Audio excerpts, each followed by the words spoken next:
Hey everyone, I'm Peter Stories here to guide you today. If you use this video to drift off to sleep, please tap like, hit subscribe, and drop a comment telling me where you're watching from and what time it is there. Now settle in, get cozy, and let yourself relax.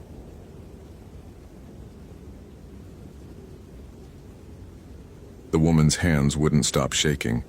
Chris Hayes watched them tremble against the scratched surface of the ranger station desk, her knuckles white around a crumpled tissue that had long since stopped being useful. Mrs. Mitchell, Diane, she'd insisted he call her Diane, had driven 4 hours from Seattle to stand in his office, and the desperation in her eyes made something twist in his chest. "I know what they say about you." Her voice cracked. "I know about the Donovan boy in 2006, but you're the only one who's worked these trails longer than anyone else. You know this forest." Chris felt the familiar weight settle in his stomach. 5 years, and people still brought it up. 5 years since 8-year-old Marcus Donovan vanished on the Elk Ridge Trail, and despite 3 weeks of searching, they'd found nothing. Not a shoe, not a piece of clothing, nothing. Mrs. Mitchell, Diane. The search and rescue teams have been out there for 36 hours. They have dogs, helicopters. They're searching the wrong areas. She pulled out a worn topographic map, unfolding it with shaking hands. Lauren knows these trails. She wouldn't have gone off route without reason. She's meticulous. Her research sites are all marked here, see? But no one's checking the Hummingbird Trail section. They say it's too overgrown, too dangerous, but that's where the old growth specimens are. That's where she'd go. Chris looked at the map. The Hummingbird Trail. A knot of unease formed in his throat. That section had been officially closed since 2009, after 3 experienced hikers reported severe disorientation. The Park Service blamed it on the dense canopy and uniform terrain. Endless Sitka spruce and western hemlock that all looked identical, valleys that echoed sound in confusing ways. But Chris had heard the other stories. The ones rangers told quietly over evening coffee. "The terrain there is complicated," he said carefully. "The moss is thick enough to hide foot placement. The fog banks roll in without warning, even with GPS." She had GPS. She had everything. Diane's voice broke. "She's my only daughter. Please. I've read every incident report from this park for the last 20 years. You're the one who found those lost climbers in 2008 when everyone else had given up. You're the one who tracked that injured hiker through that storm in 2010. You don't give up." Chris closed his eyes. The weight of Marcus Donovan pressed against his ribs like a physical thing. He could still see the boy's face from the missing poster, gap-toothed smile, NASA t-shirt. Could still hear the mother's sobs when they'd called off the search. "I'll go," he said quietly. "But I can't make promises." "I'm not asking for promises." Diane reached across the desk and gripped his hand with surprising strength. "I'm asking you to try." Chris loaded his pack with practiced efficiency, muscle memory taking over. Water purification tablets, emergency bivvy, 50 feet of paracord, first aid kit, headlamp with fresh batteries. The Motorola radio clipped to his belt was older than most of the equipment the younger rangers carried, but it was reliable. His GPS unit was a Garmin E-Trex from 2009. Basic, but it had never failed him. The morning fog clung to the ground as he drove the service road to the Hummingbird Trail access point. Olympic National Park in October was a study in gray and green. Ancient trees disappearing into mist. The sound of his truck engine muffled by moisture-heavy air. The trailhead marker was barely visible, half consumed by sword ferns and salal. He radioed base. "Unit 7 to dispatch. Beginning search at Hummingbird Trail access, 0647 hours. "Copy that, Unit 7. Jenny's voice crackled through static.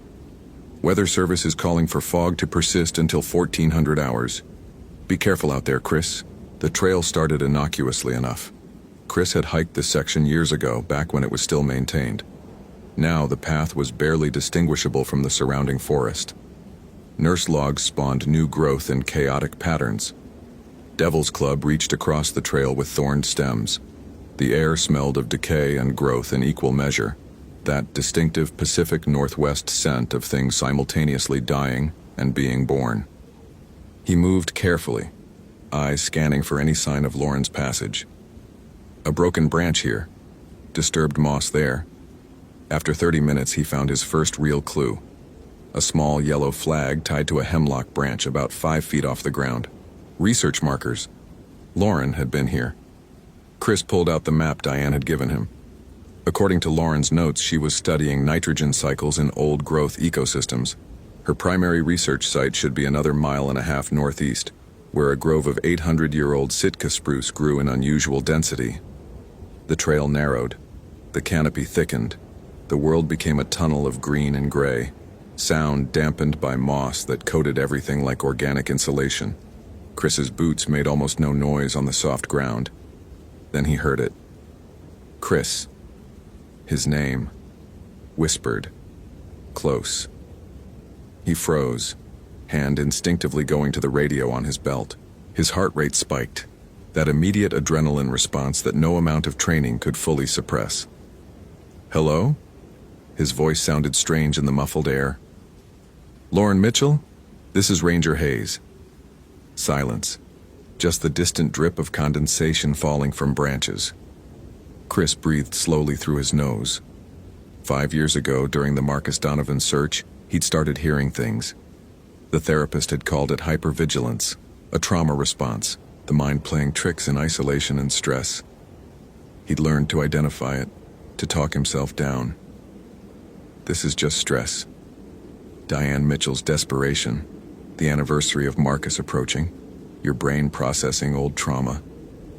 He continued forward, but the unease remained, a low hum beneath his thoughts.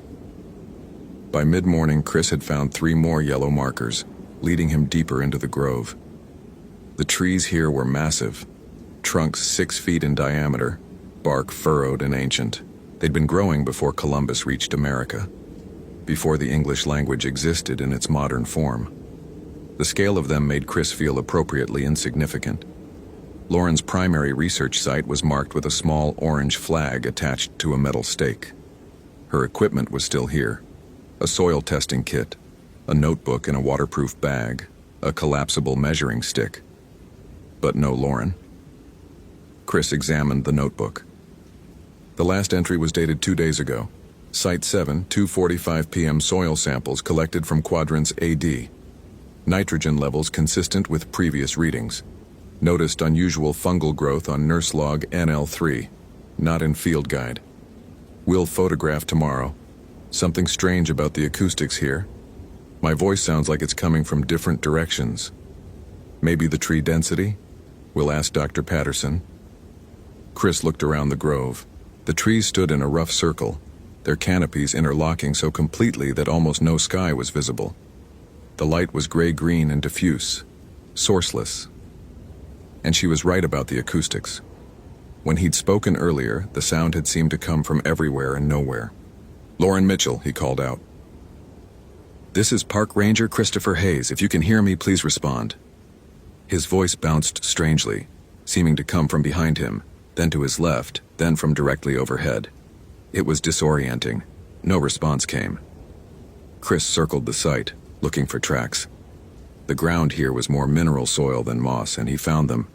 Boot prints, women's size, heading northeast, away from the trail, deeper into the unmarked forest. He radioed base. Unit 7 to dispatch. Found subject's research site and equipment, following tracks northeast from coordinates. He read off the GPS numbers. Subject appears to have left the area on foot. Copy, Unit 7. Do you need backup? Chris hesitated. The smart thing would be to wait for the full search team. But Lauren had already been missing for 36 hours. Every hour decreased survival odds, especially with night temperatures dropping into the low 40s. Negative dispatch. Tracks are fresh enough to follow. I'll report in every 30 minutes. Roger that. Be safe, Chris. He followed the boot prints. They moved with purpose at first. Steady stride, direct line. But after a quarter mile, something changed. The prints became erratic. One set of tracks seemed to loop back on itself, then veer sharply left. Then another set, or were they the same set? Headed right. Chris knelt, examining them more closely. His stomach went cold. These were all Lauren's boots. Same tread pattern, but they overlapped in impossible ways. She'd walked in circles here. Multiple circles. The tracks crossed and recrossed, creating a tangled pattern that made his eyes hurt to follow. This was what disorientation looked like from above. This was how people got lost even when they thought they knew where they were going. "Lauren," he called again. "Can you hear me?" The forest swallowed his voice, and then, faintly, he heard it again. Chris. His name, but this time it sounded like his own voice. The hair on his arm stood up. "That's not possible. That's not real. You're stressed. You're projecting." "Lauren Mitchell." He forced strength into his voice. "I'm here to help. Follow my voice." Chris. Again. His voice, speaking his name. But he hadn't spoken. He spun around. The forest looked the same in every direction. Endless trunks, endless moss, endless gray-green light. "Get it together. You've been in worse situations. This is just terrain and acoustics and your brain playing tricks." But his hands were shaking as he pulled out his compass. The needle spun lazily, seemed to settle on north, then drifted east. Then south. Compass malfunction? Mineral deposits in the ground? Or, no, stay rational. Equipment fails. That's normal. He checked his GPS. The screen showed his position, but something was wrong. According to the device, he'd only traveled 0.3 miles from Lauren's research site, but he'd been walking for at least 20 minutes. He should have covered over a mile. Chris looked back the way he'd come. Through the trees, he could see his own boot prints in a patch of exposed soil. They led in a gentle curve, back toward where he was standing. He'd been walking in circles. Panic started as a flutter in his chest. That familiar feeling from 5 years ago, from the endless days searching for Marcus Donovan. The feeling that the forest itself was working against him. Chris forced himself to stop, to breathe, to think. Standard procedure for disorientation. Stop moving. Establish a base point. Use multiple navigation methods. He pulled a small can of orange spray paint from his pack and marked the nearest tree with a large X. Reference point established. He checked his watch. 11:23 a.m. He'd been in the field for nearly 5 hours. The fog should be lifting soon, which would help with visibility and orientation. Chris pulled out his water bottle and drank. The cold liquid helped clear his head. This was solvable. Terrain-induced disorientation was a known phenomenon. The uniform forest, the way sound behaved strangely, the thick fog, all of it created conditions for getting turned around. Nothing supernatural about it, just challenging geography. He studied Lauren's tracks more carefully, trying to understand her pattern. She'd circled this area multiple times, but why? Was she lost or was she looking for something? Then he saw it. Another yellow flag partially hidden behind a massive fallen log. He approached carefully, testing each foot placement. The log was at least 8 feet in diameter, covered in a thick carpet of moss and hosting an entire ecosystem of ferns and seedlings. Lauren's boot prints led directly to it. On the other side of the log, Chris found her first research notebook, different from the one at the site. This one was older, water-damaged, pages wrinkled and stained. He opened it carefully. The entries weren't Lauren's. The handwriting was different, shakier. The name inside the cover made his blood go cold. Property of Dr. Robert Chen, University of Washington Forestry Department, 1997. Chris knew that name. Dr. Chen had disappeared in Olympic National Park in 1997. They'd found his body 3 weeks later, less than a mile from where he'd been reported missing. Heart attack, the coroner had ruled. But Chris remembered the whispers among the older rangers, how Chen had been found in a place he'd already searched, how his route made no logical sense, how he'd apparently walked in circles for days despite being an experienced outdoorsman. With shaking hands, Chris flipped through the notebook. The entries started normally. Observations about forest composition, soil acidity, species diversity. Then they changed. Day 4. I keep hearing my own voice, calling my name, but I'm alone. Day 5. The trees look the same. I've marked them, but I keep finding my own marks.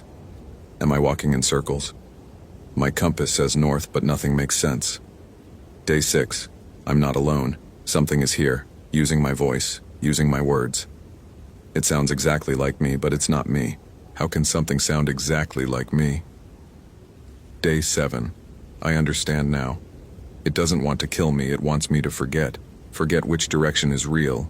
Forget which thoughts are mine. Forget which voice is speaking. I can feel it in my head, drinking. The last entry was barely legible. Day 8. Which one am I? Chris's hands were trembling badly now. He looked around the grove. The gray-green light seemed oppressive suddenly. The silence too complete. This is just a coincidence. Chen was mentally unstable at the end. Dehydration, hypothermia, they cause hallucinations. This doesn't mean... Chris, his voice again. But this time it came from directly behind him. He spun around. Nothing. Just trees and fog and moss. This isn't real, he said aloud. Lauren Mitchell, if you can hear me, I'm here to help. Make noise, any noise. Silence. Then faintly, from somewhere to his left. Help me. A woman's voice. Lauren's voice. He couldn't be sure. The acoustics distorted everything. Lauren, keep talking. I'm coming toward your voice. Help me, Chris. He moved toward the sound, pushing through sword ferns.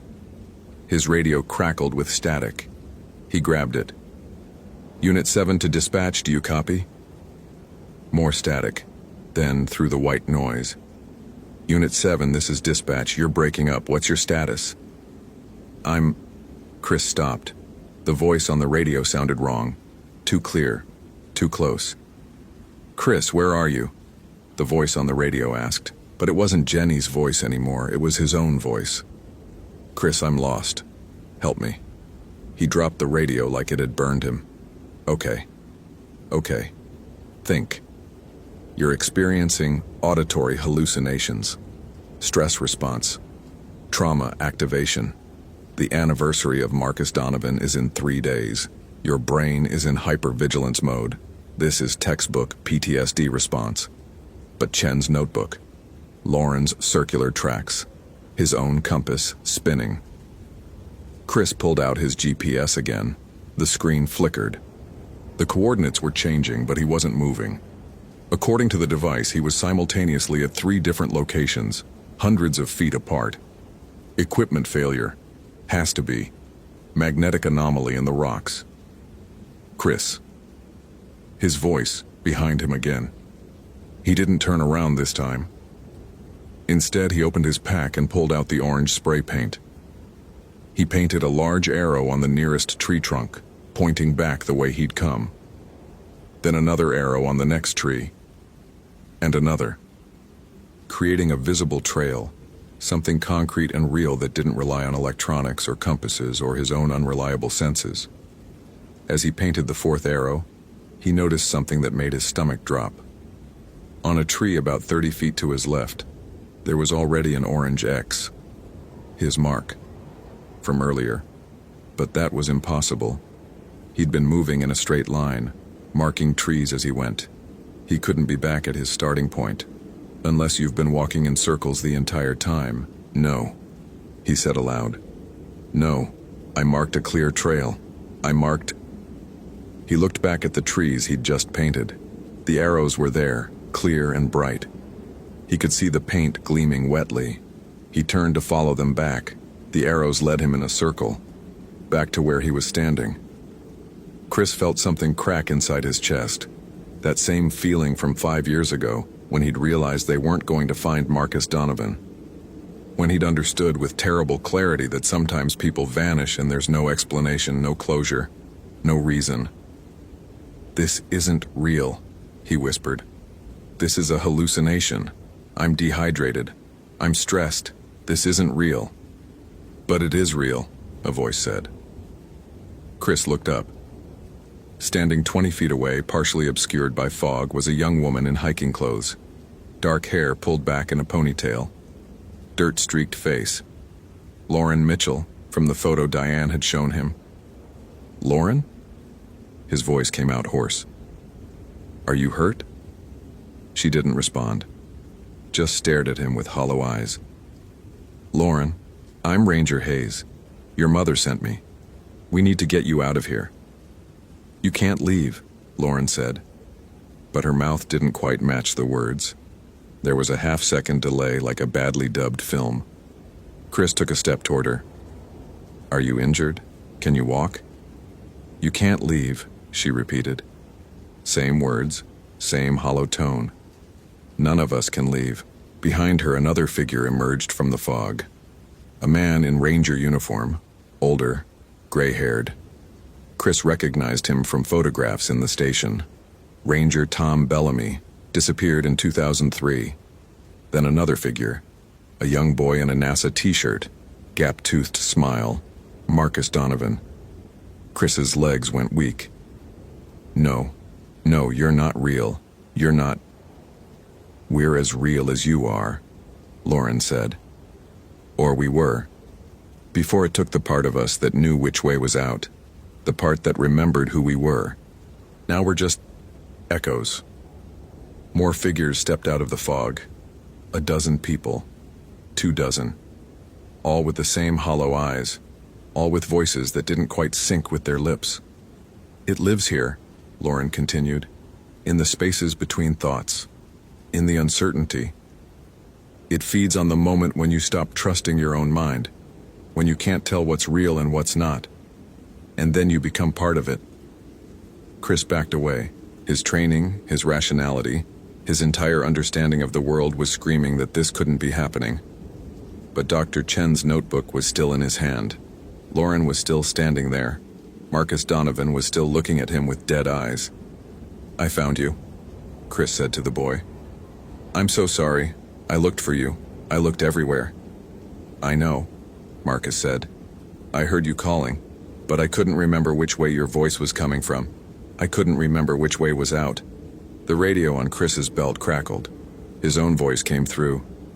Unit 7 to dispatch. I'm lost. I'm lost. I don't know which way is real. He looked at the orange spray paint marks on the trees. They were multiplying now, appearing on trunks he hadn't painted. Arrows pointing in every direction. His own handwriting, but he hadn't painted them. Or had he? How long had he been out here? Hours? Days? He checked his watch. 11:23 a.m. But that couldn't be right. It had been 11:23 when he'd stopped. That was... how long ago? Minutes? Hours? The watch kept ticking. 11:23. 11:23. 11:23. You're starting to forget, Lauren said softly. It's drinking from you now. Soon you won't remember which thoughts are yours and which ones it's feeding you. You won't remember which direction you came from. You won't remember why you came at all. Chris tried to focus. There had been something important. Someone waiting for him. A woman with shaking hands. Diane Mitchell. Lauren's mother. Your mother is waiting, he said to Lauren. She needs you. She'll forget me eventually, Lauren replied. They all do.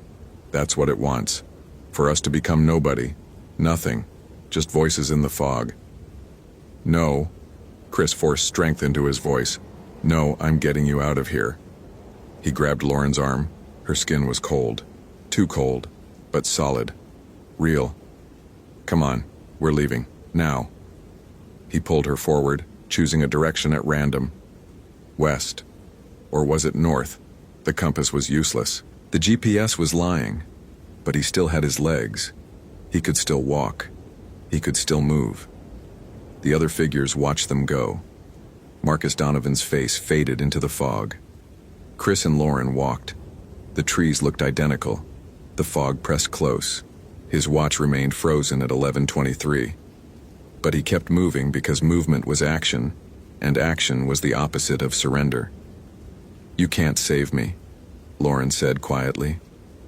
I'm already part of it. Have been for days. This is just the memory of me wearing my shape. I don't believe that. Neither did I. At first, they walked for what felt like hours. Chris's legs ached. His water was running low. The light never changed. Same gray-green dimness, same sourceless illumination. He saw his orange marks on trees but couldn't tell if they were leading him out or deeper in. Then ahead, he saw something different. A break in the trees. Lighter fog. The suggestion of open space. "That's not real," Lauren warned. "It shows you what you want to see." But Chris kept moving toward it. What choice did he have? Stop and become another figure in the fog? Another voice calling his own name? The break in the trees grew closer. He could see sky now. Gray sky, but sky. He could see the edge of the forest. "Chris," Lauren said, "what's your daughter's name?" He stopped. "I don't have a daughter." "Are you sure?" The question sent ice through his veins. Did he have a daughter? He tried to remember. His life before this forest. His home. His family. There was a house. He thought there was a house and someone. A woman. A child. Or was that someone else's memory? "You're forgetting," Lauren said gently. "It's taken that from you. Soon it'll take your name. Then it'll take you." Chris looked at his hands. Ranger uniform, radio on his belt, orange spray paint can in his pack. These were concrete things, real things. But who was he? Christopher Hayes, Ranger, 38 years old. No, 42? No, 38. Definitely 38. Worked at Olympic National Park for 12 years. Or was it 15? Marcus Donovan. He'd been searching for Marcus Donovan. 5 years ago. Or was it yesterday? "Who am I?" he whispered. Lauren didn't answer. When he looked at her, she was fading, becoming transparent, becoming fog. "I'm sorry," her voice said, now coming from everywhere. "I'm sorry you came looking." Chris stumbled toward the break in the trees. The light ahead was bright now, almost painful. He could hear voices, real voices, different from his own. Someone calling a name. His name. He pushed through the last of the ferns and found himself standing at a trailhead. There was a parking lot, a ranger station, people in uniform. One of them saw him and ran over. "Jesus Christ, are you okay? We've been looking for you for 3 days." 3 days. But his watch said... What did his watch say? Chris tried to form words. "I was searching for..." Who had he been searching for? There was a woman, someone's mother, someone missing. "Get him some water," someone said. "Get the medic." They wrapped a thermal blanket around his shoulders. Someone pressed a water bottle into his hands. The liquid was warm and real, and it helped clear some of the fog from his mind. "Ranger Hayes," a woman's voice said. He looked up. It was Jenny from dispatch. "You radioed in 3 days ago that you were entering the Hummingbird Trail. When you didn't check in, we launched a full search. Where have you been?" The memories were fragmenting, sliding away. "Lauren Mitchell. I was looking for Lauren Mitchell." Jenny's face went pale. "Chris, there is no Lauren Mitchell. The only missing person report we have is for you." The world tilted. No. Her mother came to the station. Diane Mitchell. She had a map. Her daughter was doing research. "Chris, no one came to the station. You radioed in saying you were doing a routine patrol of the closed trails, that's all." He tried to stand, but his legs wouldn't hold him. Someone caught him before he fell. In his pocket, he felt something. He pulled it out. An old notebook. Water damaged. Property of Dr. Robert Chen, 1997. But how did he have Chen's notebook? Chen had died in 1997. The notebook should be in evidence. In storage. Unless he'd found it out there.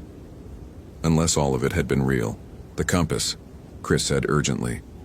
"Check your compass. Check if it works near the Hummingbird Trail." One of the rangers pulled out a compass. The needle spun lazily, refusing to settle. "Magnetic anomaly," the ranger said. "We know about it. It's why the trail's closed. Mineral deposits in the bedrock." magnetic anomaly, auditory hallucinations from stress, disorientation from uniform terrain, all explainable. But Chris looked back at the forest. In the fog between the trees, he could see figures standing, watching. A young woman with dark hair, a boy in a NASA t-shirt, a gray-haired ranger. They were as still as the trees themselves. "Did you find anyone else out there?" he asked quietly. "No," Jenny said. "Just you, Chris. Just you." They took him to the hospital. Dehydration, mild hypothermia, exhaustion. He'd walked nearly 40 miles in 3 days, most of it in circles. The doctor said he was lucky. A few more days and they might not have found him. Chris lay in the hospital bed staring at the ceiling. The rational part of his brain cataloged everything: stress-induced hallucination, terrain disorientation, PTSD flashback triggered by the anniversary of Marcus Donovan's disappearance. All of it could be explained. But Dr. Chen's notebook sat on the bedside table. The Rangers had confirmed it was authentic, the one that had never been recovered from Chen's body, the one that should have been impossible for Chris to find. And when Chris closed his eyes, he could still hear them. His own voice, calling his name. Lauren's voice, saying she was sorry. Marcus Donovan saying he'd heard Chris calling but couldn't remember which way the voice was coming from. The door opened. A woman stepped in. Blonde hair, tired eyes, professional attire. For a moment, Chris's heart stopped. Diane Mitchell. But when she spoke, it was wrong. "Ranger Hayes? I'm Dr. Patterson from Psychiatric Services. I'd like to talk to you about what happened out there." Not Diane, someone else. Diane Mitchell didn't exist, had never existed, but Chris could still feel her hands shaking against the desk, could still hear her voice. "I know about the Donovan boy in 2006, but you're the only one who's worked these trails longer than anyone else." "I'm fine," Chris said to Dr. Patterson. "Just got turned around. It happens. The other rangers say you kept asking about someone named Lauren Mitchell, that you said you were searching for her. Confusion from dehydration. I'm better now." Dr. Patterson made a note. "We'd like to keep you for observation for a few days. You've been through a significant trauma. It's important we make sure." I said I'm fine. But he wasn't fine. Because when Dr. Patterson left and the room was quiet, Chris pulled out his phone. Against his better judgment, against everything rational, he opened the browser and typed, "Lauren Mitchell, University of Washington, biology student." The search returned nothing. He tried, "Diane Mitchell, Seattle." Dozens of results, but none of them were her. None of them had a missing daughter. None of them had driven 4 hours to beg him for help. Chris set down the phone and looked out the hospital window. Through his reflection in the glass, he could see the forest in the distance, the Olympic Range, covered in ancient trees and fog. Somewhere in that forest, people were walking in circles, hearing their own voices, forgetting their names, becoming echoes. And Chris knew, with absolute certainty that defied every rational explanation, that Lauren Mitchell was real, that Diane Mitchell was real, that somewhere, a mother was still waiting for news about her daughter. But he also knew that if he tried to go back, if he tried to search for her again, he would lose himself completely. The forest would drink what was left of his certainty, his identity, his grip on what was real. He couldn't save Lauren Mitchell, just like he couldn't save Marcus Donovan, just like he couldn't save any of them. Because some places don't want to give back what they've taken. Some places feed on the moment you realize you're lost, and once they've tasted you, they never fully let go. Chris touched the window. His reflection looked back at him. Or was that his reflection? For just a moment, he wasn't sure. And in that moment of uncertainty, somewhere deep in the Olympic forest, something drank. Thank you for reading to the end. If you appreciated this narrative, consider following for more engaging stories. What's your interpretation of what happened to Chris in those 3 days? Was Lauren real, or was she a manifestation of the forest's influence? I'd love to read your theories in the comments.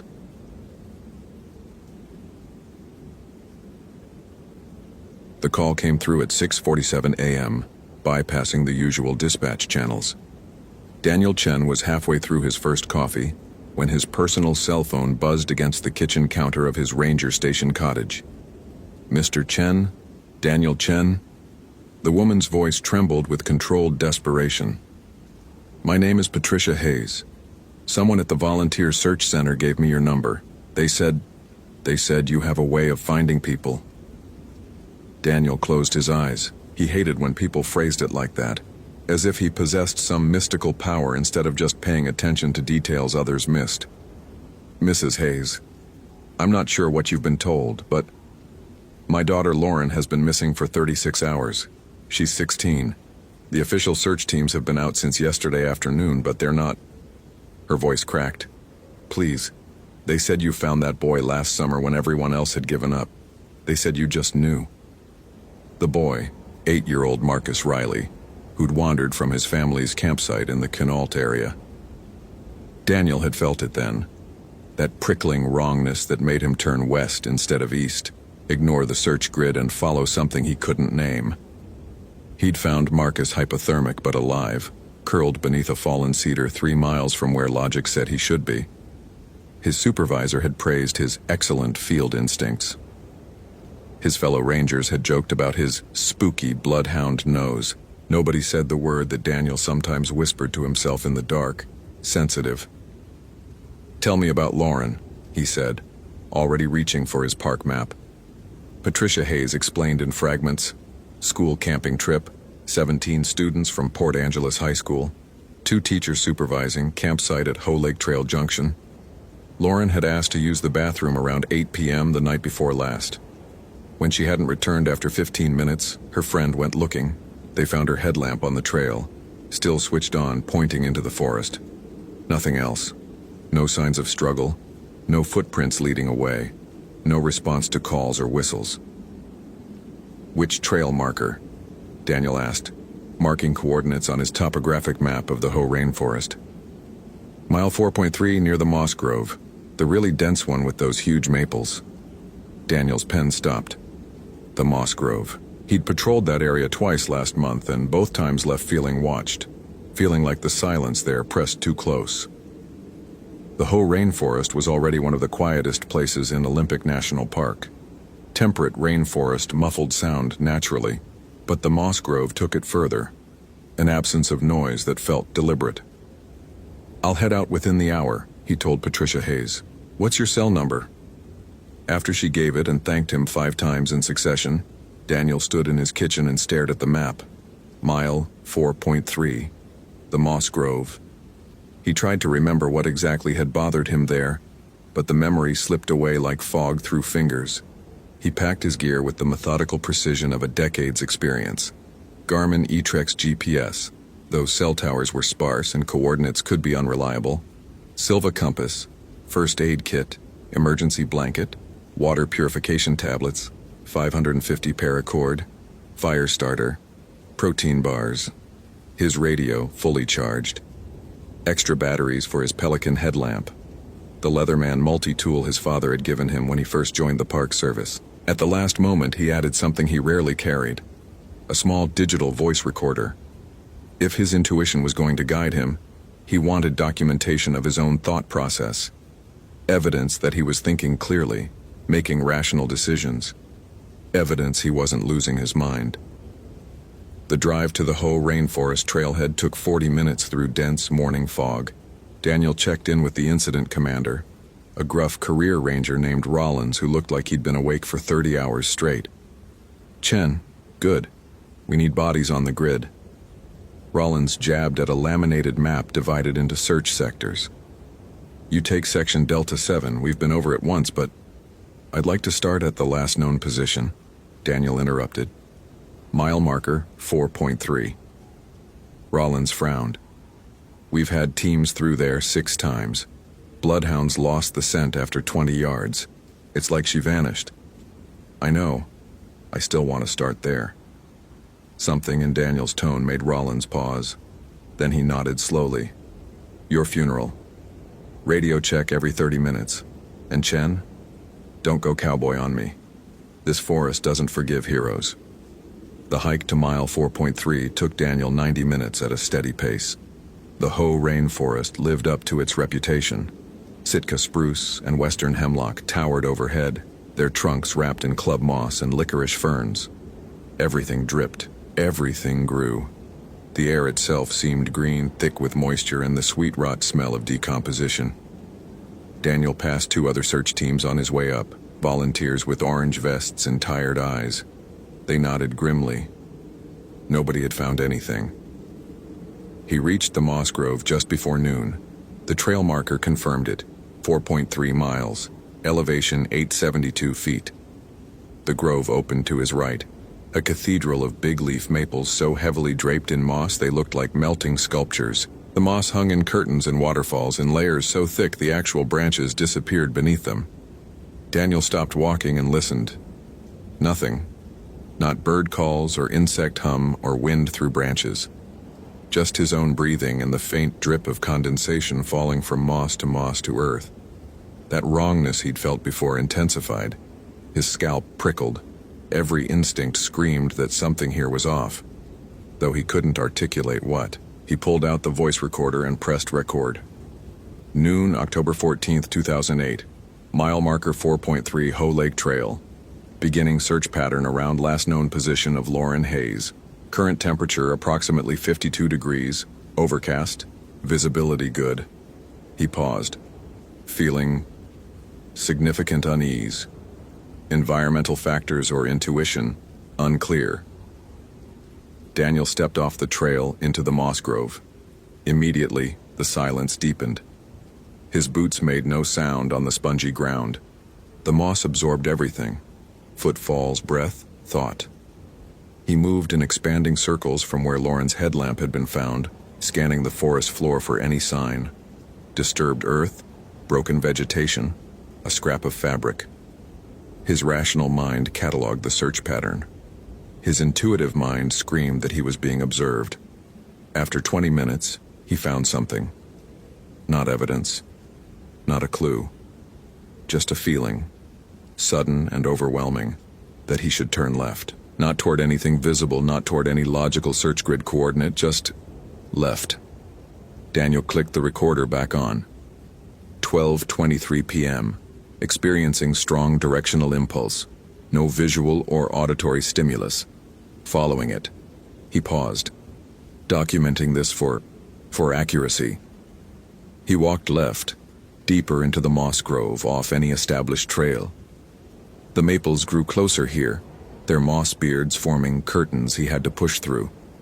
The world shrank to green twilight. His GPS signal flickered and died. Then he heard it. Help! Faint, distant, unmistakably young and female.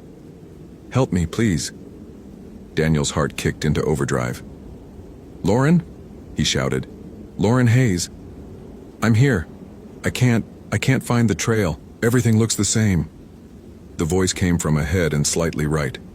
Daniel plunged forward, pushing through hanging moss, his radio in hand. Rollins, this is Chen. I have verbal contact with the subject. Moving toward... Static. His radio crackled with interference, then went silent. He checked the battery. Full charge. Checked the frequency, correct. The radio simply refused to transmit. Lauren, keep talking, Daniel called. Follow my voice. I'm trying, I'm so turned around. Which way are you? Listen for my voice, I'm coming to you. He moved toward where the voice had come from, but the moss swallowed direction. Sound bounced strangely here, seemed to come from multiple places at once. He stopped, listening intently. Please hurry, the voice said, and something about the tone made Daniel's intuition flare bright red. He pulled out his voice recorder with shaking hands. 12:31 p.m. Heard voice claiming to be Lauren Hayes, moving toward sound. Radio communication failed. GPS non-functional. Something wrong with... Daniel? The voice again, but different now. Closer. His name in a teenager's uncertain soprano. Daniel Chen? My mom called you. She said you'd come. How did the voice know his name? Patricia Hayes might have mentioned it to Lauren before the trip, or... I'm so scared, the voice continued. I've been walking in circles. I think something's following me. Daniel stood perfectly still. That prickling along his scalp had become a roar. Every intuitive sense he'd ever trusted screamed wrongness. "Lauren," he said carefully, "what color jacket are you wearing?" Silence. Long enough that he knew. Then, blue. A blue North Face jacket. "Please, you have to help me. I can hear it moving through the trees." Patricia Hayes had said Lauren was wearing red.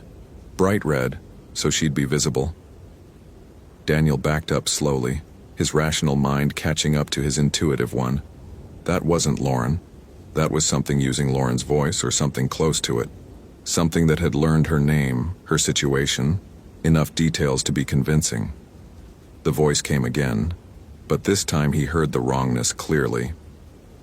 "Daniel, please, it's getting dark. I'm only 16. My mom is so worried." The pleading tone was perfect. Too perfect. Like someone performing worry rather than feeling it. He turned and started walking back the way he'd come, trying to maintain silence, trying not to run. The moss absorbed his footsteps. Behind him, the voice continued its litany. "Don't leave me, please don't leave me. Daniel, I'm scared. Daniel, Daniel." His name stretched and distorted, becoming something almost inhuman. Daniel pushed through a curtain of moss and stumbled into a small clearing he didn't remember crossing. The maples formed a circle here, their moss-draped branches creating a dome overhead. In the center of the clearing stood a figure. For one disorienting moment, he thought it was Lauren. 16, dark hair, slight build. Then his eyes focused and he saw the wrongness. The figure stood too still, back turned, shoulders at an angle no living spine could maintain. "You found me," the figure said without turning. Still that teenage girl's voice. Still Lauren's voice. "Thank you for not giving up." "Turn around," Daniel said. His hand moved to the knife on his belt. The figure tilted its head, just the head, body remaining motionless. "I've been waiting. It's so lonely here in the moss. Turn around and show me your face." "I'm afraid," the figure said. "I'm afraid if I turn around, you'll see what the forest made me." Daniel's intuition was shrieking now. His rational mind struggled to process what he was seeing. Hallucination? Hypothermia-induced confusion? Had he somehow gotten disoriented, lost track of... The figure turned. It wore Lauren's face like a mask that didn't fit correctly. The features were right. Dark eyes, straight nose, narrow chin, but assembled slightly wrong, as if something had recreated a human face from description alone. The mouth moved when it spoke, but the eyes stayed fixed. "I'm not her," it said, and for the first time the voice sounded honest. "But I know where she is." Daniel's hand closed on his knife handle. "What are you?" "Lost. Like her. Like everyone who wanders too deep." The thing wearing Lauren's face smiled, and the expression was all wrong. "The forest keeps us here. We're part of the moss now. Part of the silence." "You're not real," Daniel said, though his voice shook. "You're a hallucination. The GPS failure, the radio interference, they're just technical." "You know better," the not Lauren interrupted. "You've always known. That's why you find them when others can't. You feel us. You hear us calling." A sound behind him made Daniel spin. Another figure stood at the clearing's edge. This one wore the face of Marcus Riley, the 8-year-old boy he'd found last summer. "You didn't really find me," the not Marcus said in a child's cheerful voice. "I found you. I called you in." More figures emerged from between the moss-curtained maples. Some wore faces he recognized from old missing person reports, cold cases, decades-old disappearances. Others wore faces that seemed random, generic, like placeholder images. They formed a ring around him, all standing too still, all watching with eyes that didn't blink. "We need you," the not Lauren said. "Someone who can hear us. Someone who can join us. The forest is so quiet. We want someone new to talk to." Daniel's back hit the trunk of a massive maple. Moss cushioned the impact, soft and strangely warm. The figures closed in, moving in unison, moving wrong, gliding more than walking. His recorder was still running. He fumbled it out of his pocket and held it up like a talisman. I'm documenting this. If I don't return, they'll find this recording. They'll know what happened. The Not Lauren tilted its head with that same disturbing angle. They'll find static. White noise. The forest doesn't let recordings leave either. The circle tightened. Daniel could smell them now. Not decay, but absence. Like air with all the oxygen removed. His vision started to tunnel. The wrongness pressed against his skull from the inside. Then, impossibly, he heard a new voice. Small, scared, but real in a way the others weren't. Who are you talking to? He turned. Standing at the clearing's edge, barely visible through the moss curtains, was a teenage girl in a red jacket. Muddy, exhausted, eyes wide with terror, but alive. Genuinely alive. Lauren, Daniel whispered. I heard voices, she said. I've been following voices for 2 days. They keep saying they'll lead me out, but they just circle back. Are you real? Please tell me you're real. The figures around Daniel had frozen, their attention shifting to Lauren. The Not Lauren spoke, and now its voice came from everywhere at once. Another one. Good. We'll have you both. Daniel made a choice. The same kind of choice he'd made 1,000 times, trusting instinct over logic.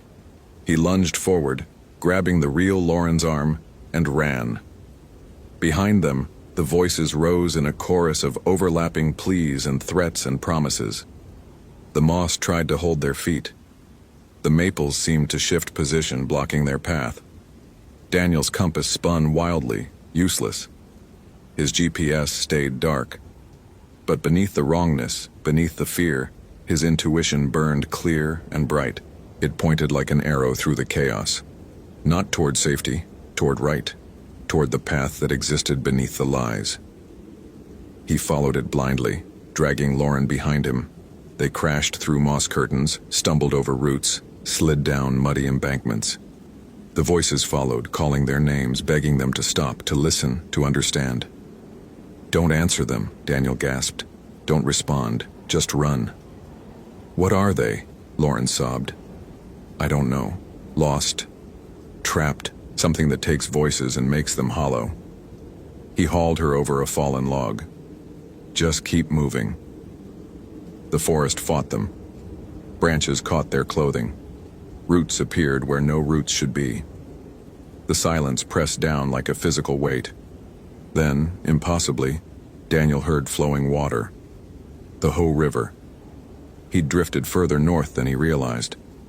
If he could reach the river, follow it downstream, it would lead them back to established trails. Water couldn't be manipulated. Water flowed only one way. They burst through a final curtain of moss and stumbled onto riverbank. The Ho River churned past, gray-green and swollen with recent rain. On the far bank, Daniel could see orange vests, the search teams. Here, he shouted, waving his arms. Over here. The searchers turned, spotted them, started scrambling to find a safe crossing point. Daniel looked back. The forest edge was empty. No figures, no voices, just moss-draped maples dripping in the afternoon light. Lauren collapsed onto the rocky shore, sobbing. They kept saying they'd help me.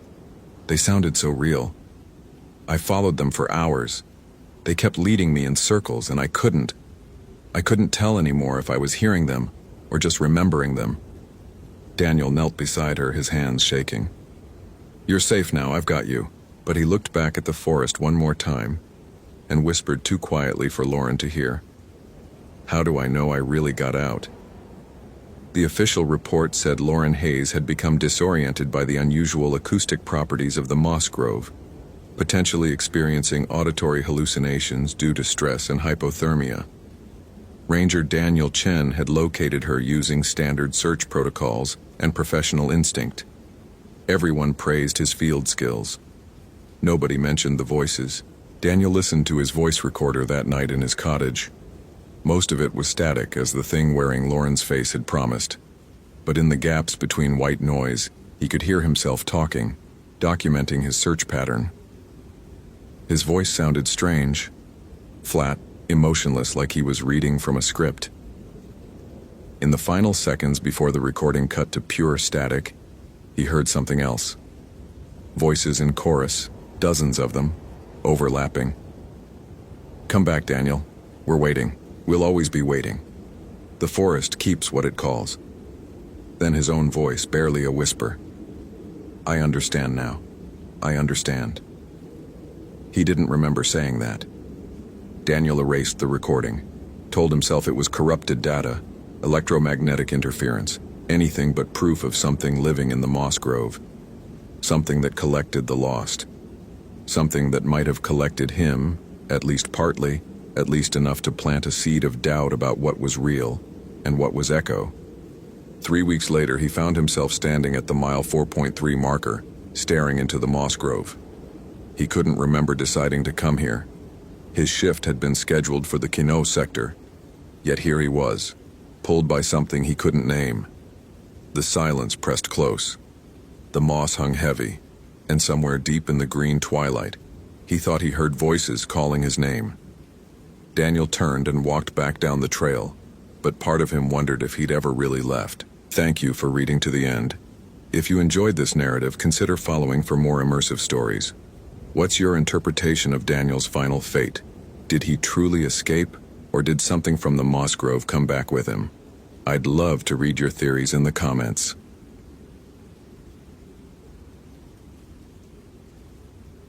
The ferry's diesel engine coughed into silence, leaving Christopher standing alone on the dock as the boat retreated into the gray November mist. Isle Royale stretched before him like a sleeping predator, 45 miles of wilderness wrapped in the frigid embrace of Lake Superior. He adjusted the straps on his backpack, feeling the weight of his field equipment, GPS unit, and satellite phone, the tools of a man who believed the universe could be measured, categorized, and understood. Christopher had spent 12 years studying wildlife behavior across North America, from the Everglades to Denali. He'd tracked mountain lions through Colorado's high country, documented wolf pack dynamics in Yellowstone, and survived a charging grizzly in Glacier. He approached nature with the same methodical precision he'd learned at Cornell. Observe, record, analyze, conclude. The natural world had rules, patterns, ecological logic.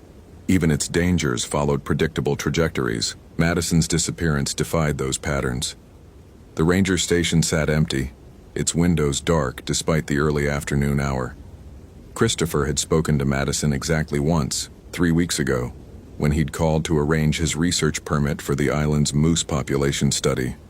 She'd been professional, efficient, her voice carrying the easy confidence of someone who'd spent 5 years managing one of the most remote parks in the continental United States.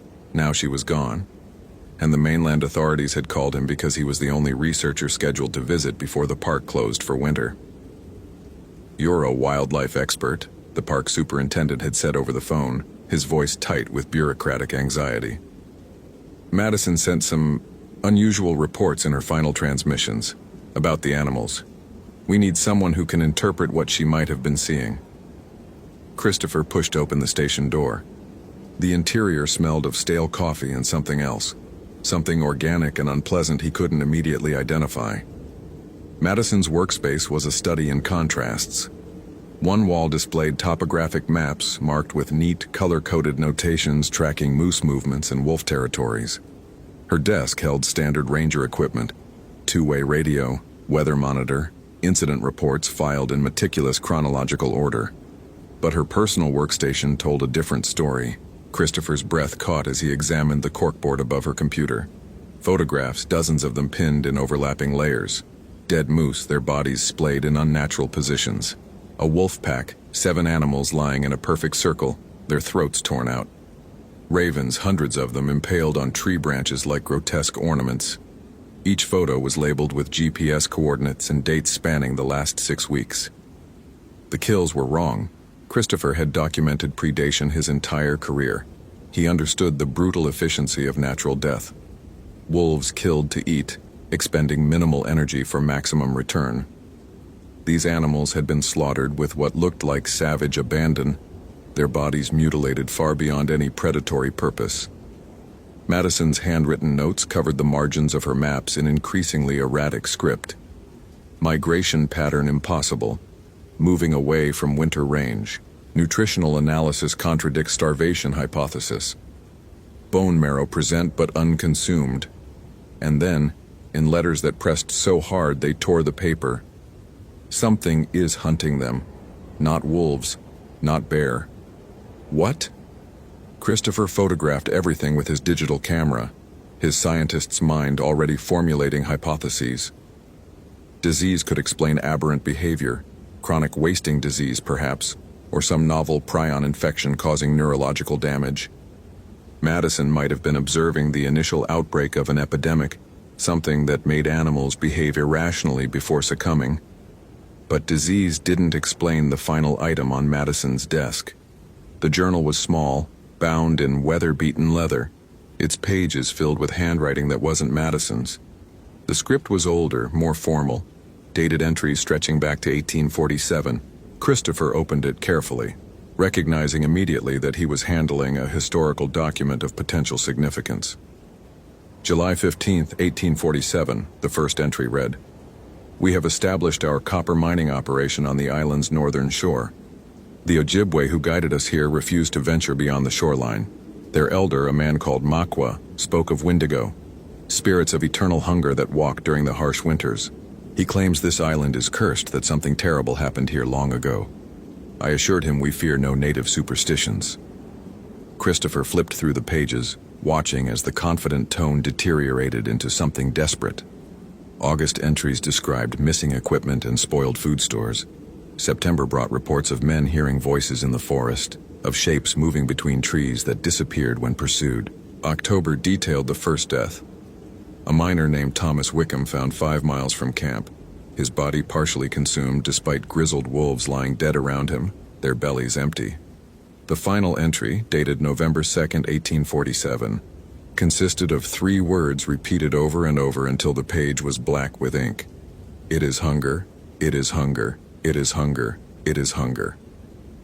Christopher set the journal down with hands that had begun, almost imperceptibly, to tremble. He was a scientist. He didn't believe in spirits or curses, but Madison had believed in something. She'd been tracking those old mining sites, marking them on her maps with red X's that formed a rough circle around the island's interior. His satellite phone buzzed. The screen showed a text from park headquarters. "Any sign of Ranger Chen? Weather turning. Ferry won't run after tomorrow. Advise immediate extraction if no contact." Christopher typed a response, his thumbs clumsy with cold. "At station now. Found unusual evidence. Request 24 hours to check her last known location. Will report tonight." The lie came easily. He'd already decided to follow Madison's trail into the interior, though he couldn't have articulated why. Perhaps it was professional curiosity. Perhaps it was the challenge to his rational worldview represented by those impossible photographs. Or perhaps it was something in that journal, some quality of genuine terror that transcended the century and a half separating him from the words. He gathered supplies methodically: water, high-calorie rations, emergency shelter, first aid kit, flares. His rifle, a Winchester .308 he'd carried for years, went into the scabbard on his pack. For grizzlies, he always told people. Isle Royale had no grizzlies, but the weight felt reassuring nonetheless. Madison's final GPS coordinates placed her 17 miles northeast, near one of the old mining sites. Christopher set out at a steady pace, following the narrow trail that wound through stands of birch and pine. The forest was silent. Not peaceful silent, absent silent. No bird calls, no squirrel chatter, no rustling of small mammals in the undergrowth. Just the crunch of his boots on frost-hardened earth and the whisper of wind through bare branches. 4 hours of hiking brought him to the first anomaly. A clearing, roughly circular, where every tree had been stripped of bark from ground level to about 7 feet up. The exposed wood was scored with deep gouges, as if something had clawed frantically at the trunks. Christopher knelt to examine the marks, his field training automatically engaging. The gouges were too wide for bear claws, too deep for anything he recognized. Fresh sap wept from the wounds. This had happened recently, within days. In the center of the clearing lay a moose calf, perhaps 6 months old. It had died badly. Christopher approached cautiously, noting the absence of bloating or significant decomposition despite the cold. Predators should have been here already. Wolves, ravens, even foxes. The calf's body remained untouched. He pulled on latex gloves and conducted a field necropsy, his hands working with practiced efficiency, even as his mind struggled to interpret what he found. The animal's hindquarters had been torn away with massive force, exposing the spine and rib cage. But the nutritious organs, heart, liver, kidneys, remained intact. The marrow-rich bones were uncracked. Whatever had killed this calf hadn't been interested in eating it. Christopher's camera clicked steadily, documenting everything. This was data. Data could be analyzed, explained, fit into existing frameworks of understanding. He'd seen unusual predation before, cats that killed for sport, bears that destroyed elk calves through apparent malice rather than hunger.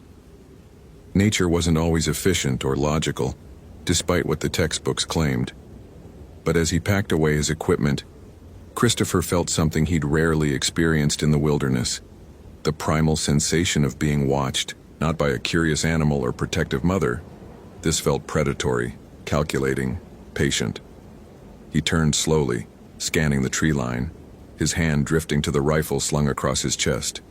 Nothing, just trees and shadows and the gray light of approaching dusk. He made camp another 3 miles up the trail, choosing a site with good visibility and a large boulder at his back.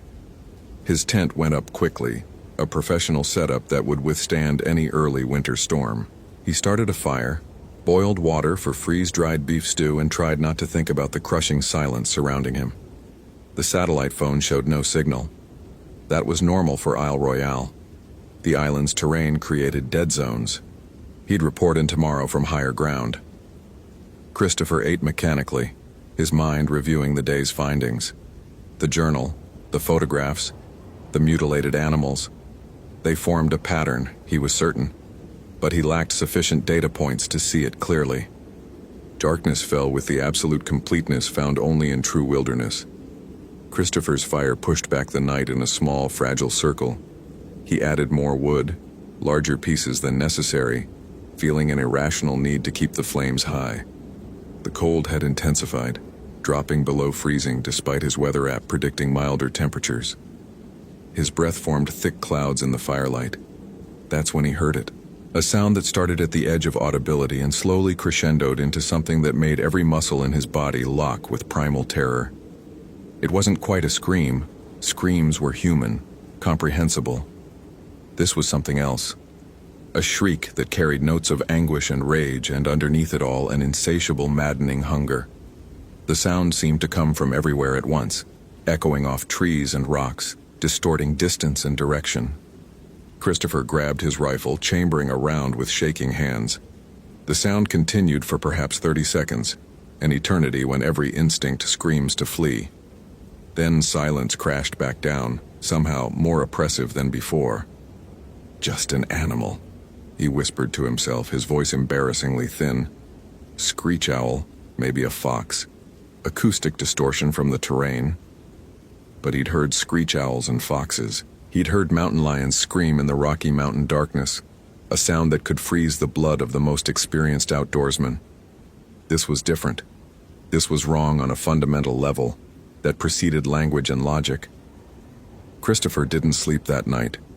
He sat with his back against the boulder, rifle across his lap, feeding the fire until his supply of gathered wood was exhausted. When dawn finally came, gray and reluctant, he'd never been so grateful for sunlight. The morning revealed fresh tracks circling his campsite. Christopher knelt to examine them, his exhausted mind struggling to process what he saw.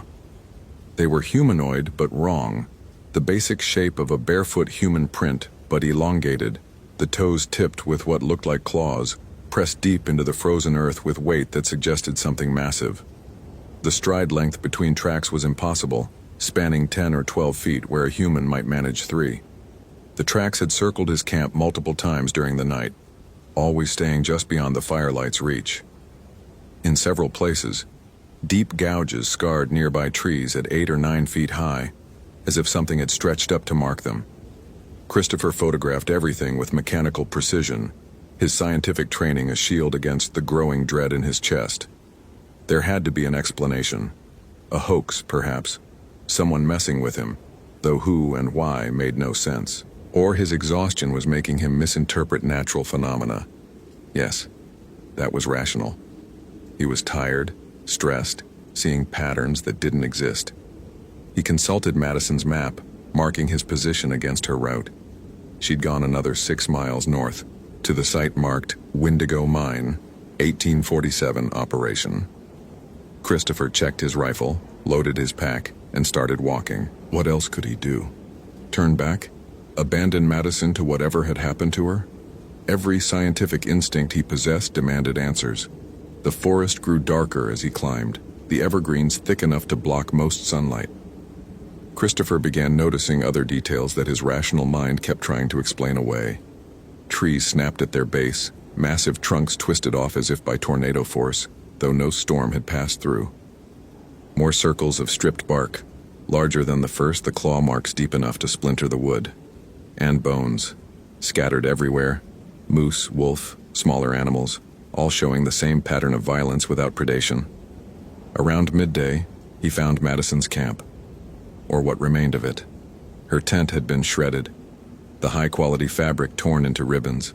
Her equipment lay scattered, smashed radio, broken GPS unit, scattered gear. But it was the tree that stopped Christopher's breath. A massive white pine, ancient and gnarled, its trunk carved with symbols that made his eyes hurt to track. They weren't random scratches. These were deliberate, forming patterns that seemed to writhe and shift when viewed peripherally. And underneath the symbols, scratched in desperate letters that bit deep into the bark, "It knows I'm here. It knows what I've learned. Wendigo is real. Don't follow me. Destroy the..." The message ended abruptly, as if whatever Madison had been carving had interrupted her. Christopher's hands shook as he photographed the tree. Destroy the what? What had she learned? He forced himself to search the campsite methodically, documenting everything. Madison's journal lay half buried in fallen leaves. Christopher opened it with dread, reading her final entries. October 28th. The animal deaths are accelerating. I found the old mining site today. There are remains there, human remains, partially buried. Very old, but some are more recent. I think people have been disappearing on this island for a very long time. The Ojibwe legends aren't myths. There's something here. October 30th. It followed me back to camp last night. I never saw it clearly, but I know it was there. The trees bend away from it like they're afraid. I tried calling for extraction, but my radio is acting strange. The interference sounds like breathing. November 1st. Makwa was right. The journal from 1847 explains it. When those miners came here, they didn't know the island was a sacred burial ground. The Ojibwe had been containing something here for centuries, keeping it isolated, feeding it offerings during the harsh months so it wouldn't cross the lake to the mainland. The miners disrupted the rituals, they released it, and it's been here ever since, growing stronger every year. The Wendigo doesn't kill for food. It kills to spread hunger, to transform others into vessels for its endless starvation. I can feel it now in my head. The hunger. God, the hunger never stops. The final entry was dated yesterday. I'm going to the mine. There's something there that might stop it, something the Ojibwe left. If anyone finds this, the iron amulets in my pack, wear them. And whatever you do, don't let it bite you. The hunger is contagious. I can already feel myself changing. So hungry, so terribly, eternally hungry. Christopher looked up from the journal, his heart hammering. Madison's pack lay nearby. With trembling fingers, he opened it, finding 3 small amulets made of worked iron, each engraved with symbols that matched those on the tree. He hung one around his neck immediately, then pocketed the others, feeling foolish even as he did so. He was a scientist. He didn't believe in monsters or magic talismans, but he'd also never seen tracks like those circling his camp. Never heard a sound like last night's shriek. Never felt the kind of wrongness that permeated this place. Something was happening here that his education hadn't prepared him for. The mine entrance lay a half-mile further up the trail, marked by collapsed timbers and a black opening that seemed to swallow light. Christopher approached slowly, every nerve screaming at him to turn back. His flashlight beam penetrated perhaps 20 feet into the darkness before the shadows consumed it. He didn't have to go in. He could return to the station, call for help, let properly equipped search teams handle this. That was the rational choice, the safe choice.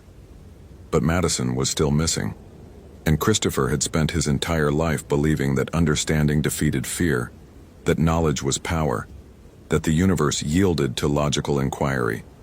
He was about to learn how wrong he'd been. Christopher descended into the mine. The tunnel angled down sharply, the walls rough-hewn by hand tools over a century ago.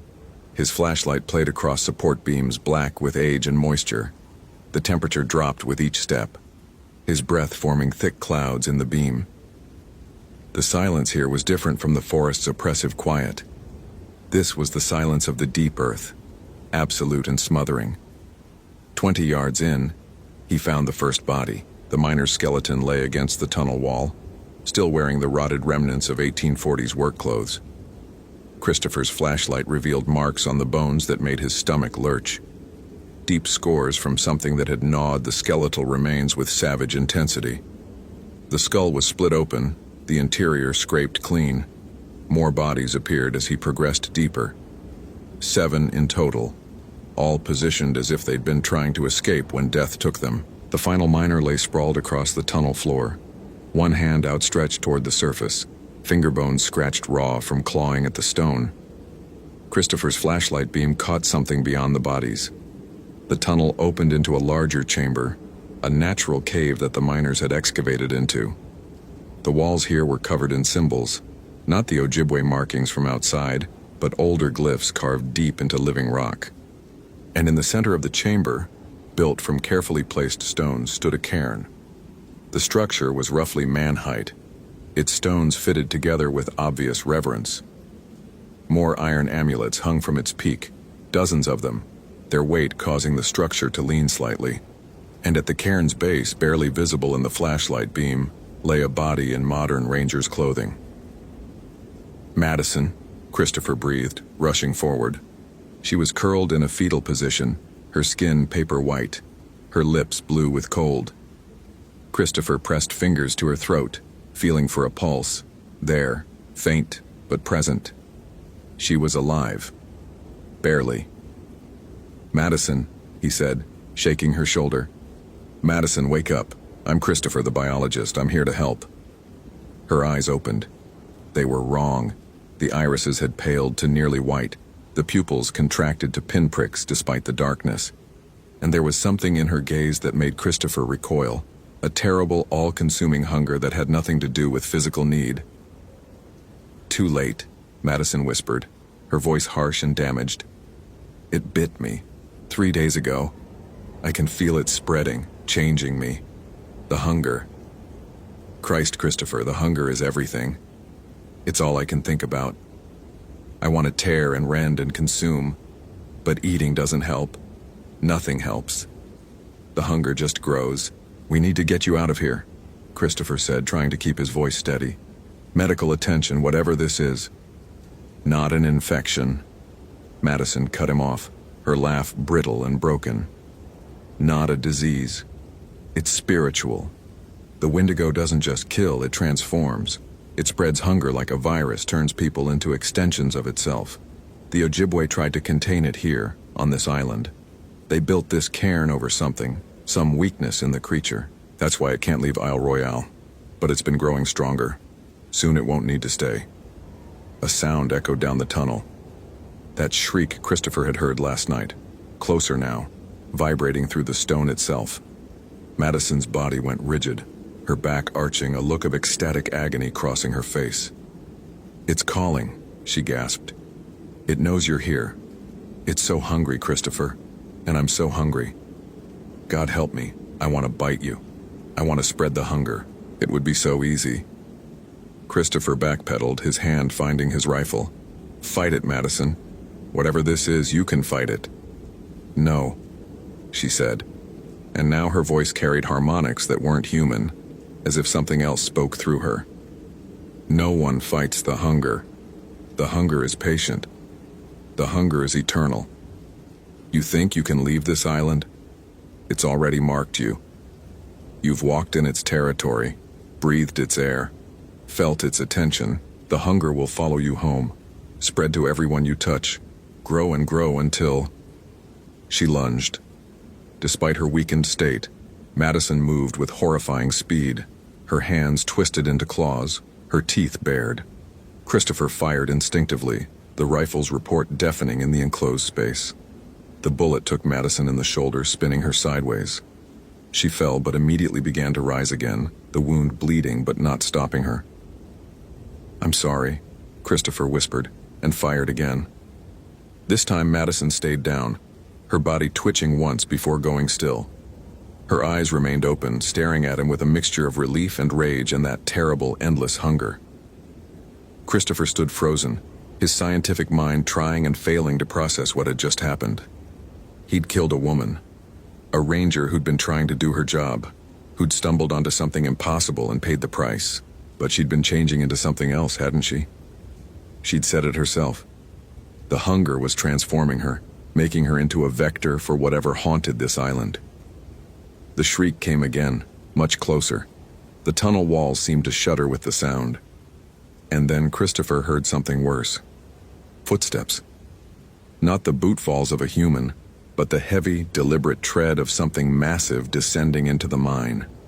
He ran, professional dignity, scientific curiosity, courage, all of it evaporated in the face of that approaching presence. Christopher sprinted toward the tunnel entrance, his flashlight beam jerking wildly, illuminating glimpses of the skeletal miners as he passed. Behind him, the footsteps accelerated and he heard breathing, wet, labored, the sound of damaged lungs struggling to draw air. Christopher burst from the mine entrance into twilight. When had it gotten so late? He'd only been inside for an hour, maybe two, but the sun was setting, casting the forest in blood-red light. He didn't stop running, crashing through undergrowth, his rifle forgotten, his pack bouncing against his spine. A tree exploded to his left, massive trunk snapping as something struck it with tremendous force. Christopher risked a glance back and immediately wished he hadn't. The thing pursuing him wasn't invisible, but his eyes struggled to focus on it as if his brain refused to process what it saw. Tall, incredibly tall, perhaps 9 or 10 feet, with limbs too long and joints that bent in wrong directions. Its skin was the gray-white of frostbite, stretched over bones that pressed against it like knives. And its face. God, its face was the worst part. Vaguely human but elongated, the jaw unhinged and hanging open to reveal rows of broken, mismatched teeth. Its eyes blazed with terrible intelligence and insatiable hunger. The Wendigo, real, undeniable, impossible but present, chasing him through the darkening forest with horrifying speed. Christopher's lungs burned, his legs screaming, but terror drove him forward. He could hear it behind him, crashing through the forest, its breathing wet and eager. Something that should have been dead 1,000 times over, sustained by nothing but endless, aching hunger. His satellite phone buzzed in his pocket. Impossible, he was in a dead zone. But he yanked it out anyway, seeing a text message displayed in stuttering, glitching letters. Ferry leaving, last boat, now. The dock was 5 miles away. Christopher angled his flight trajectory southwest, praying he could maintain his pace. Behind him, the Wendigo shrieked, the sound mixing with something that might have been words. Hungry, always hungry. Join us. Feed the hunger. Christopher ran until his vision blurred and his heart felt ready to burst. He ran past mutilated animals and stripped trees and signs of carnage that made no sense. He ran while the darkness deepened and his flashlight died and the cold intensified to bone-aching levels. And behind him, patient and inevitable, the Wendigo followed. The dock lights appeared through the trees like salvation. Christopher could see the ferry, its running lights on, the captain standing at the helm checking his watch. Just half a mile. He could make it.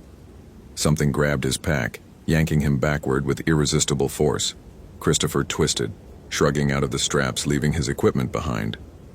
The Wendigo held the empty pack, its head tilted in confusion or curiosity, and Christopher used those precious seconds to sprint the final distance to the dock. "Go!" he screamed at the captain. "Start the engine! Go, go, go!" The captain, an old-timer named Harold who'd probably seen everything Lake Superior could throw at a man, took one look at Christopher's face and fired up the diesel without question. Christopher leaped aboard as the boat pulled away, falling to the deck, gasping for air. He looked back at the dock. The Wendigo stood at the edge of the wood, its elongated form barely visible in the twilight. It didn't pursue, didn't try to board. Just stood there watching with those hungry eyes as the ferry churned toward the mainland. But Christopher could feel its attention, could sense its satisfaction. Because Madison had been right. He'd been marked. The hunger was already there, tiny and insidious, curling at the edges of his mind. Not physical hunger, something deeper, more terrible. An emptiness that food couldn't fill, a void that grew with each heartbeat. Christopher touched the iron amulet at his throat, finding small comfort in its cold weight. "You okay?" Harold called from the helm.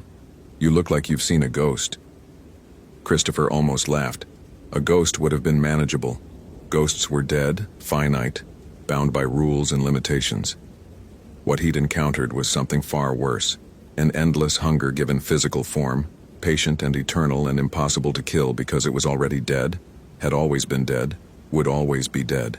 "I need to report this," Christopher said, pulling out his satellite phone. "People need to know what's on that island." But as he scrolled through his photos, his blood ran cold. Every image was corrupted, showing only static and shadow. The camera had recorded nothing. His notes, his evidence, Madison's journal, all of it left behind in his abandoned pack. He had no proof, no data, nothing that could convince anyone that Isle Royale harbored something from humanity's darkest folklore. Just his word, and the hunger, growing steadily in his mind. Christopher stared back at the island as it disappeared into the darkness. He knew with terrible certainty that his ordeal wasn't over. The Wendigo had let him leave, had allowed him to escape. Not out of mercy or weakness, but because Christopher was more useful alive, carrying the hunger back to the mainland, spreading it like a seed that would germinate and grow. How long did he have before the hunger consumed him? Before he became like Madison, desperate and changing, driven to bite and infect others? Days? Weeks? The iron amulet might slow the process, but it wouldn't stop it. Nothing stopped the Wendigo's hunger. Christopher thought about his apartment in Chicago, about the university campus where he taught, about the crowds of students and colleagues he'd encounter, about his sister and her children, his elderly parents, his colleagues and friends. All of them potential vectors for the hunger, all of them at risk if he couldn't find a way to contain what was growing inside him. He pulled out his phone and began typing an email to park headquarters, detailing everything he'd witnessed, knowing even as he wrote that no one would believe him. But he had to try.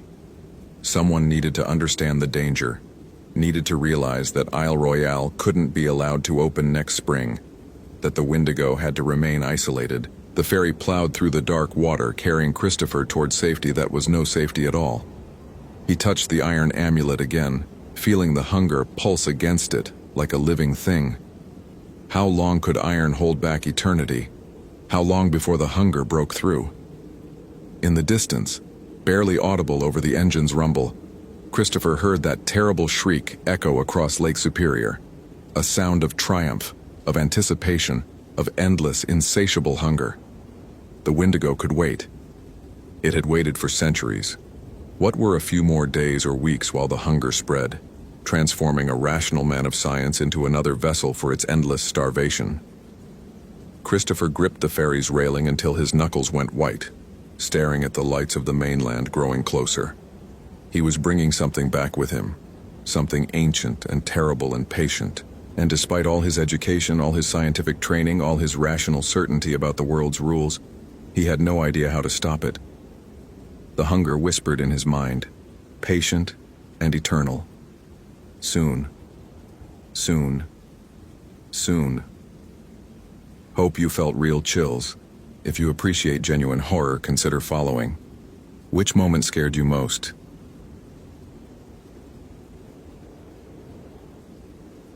Isle Royale National Park, Michigan, February 2009. The blood had frozen in patterns that looked almost deliberate. James Whitmore stood in the clearing, his breath forming clouds in the -20 air, and studied the crimson streaks painted across the birch bark. 42 years old, 20 years with the National Park Service, and he'd never seen anything quite like this. The patterns weren't random spatter. They were too controlled, too purposeful, almost like symbols. Base, this is Ranger Whitmore. I'm at the coordinates Mitchell gave me. You're going to want to send the forensics team from Houghton. He released the radio button, listening to the static crackle in the absolute silence of the winter forest. Isle Royale in February was a dead place. The tourist season ended in October.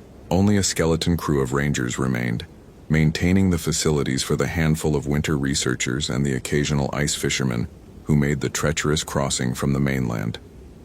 Kayla Henderson hadn't been a researcher or a fisherman. According to her emergency contact, she'd been an experienced winter hiker who'd gotten special permission for a solo trek across the island. That was 8 days ago. Her expected checkout was 5 days overdue. The radio crackled. Copy that, Whitmore. What have you got? James looked at the scene again, his trained eye cataloging details. Blood evidence, a lot of it. Frozen clothing scattered around the area, no body yet. He paused, studying the tree line. And something else. Markings. Could be territorial, could be ritual. I'm not sure. Ritual? James, are you...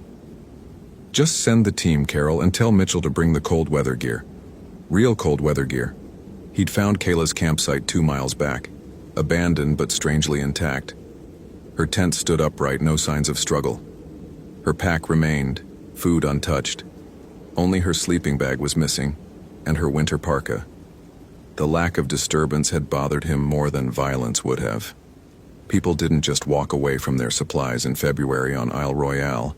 The island sat in the middle of Lake Superior, 45 miles from the nearest mainland. The lake was frozen now, but the ice was treacherous, riddled with pressure cracks and weak spots.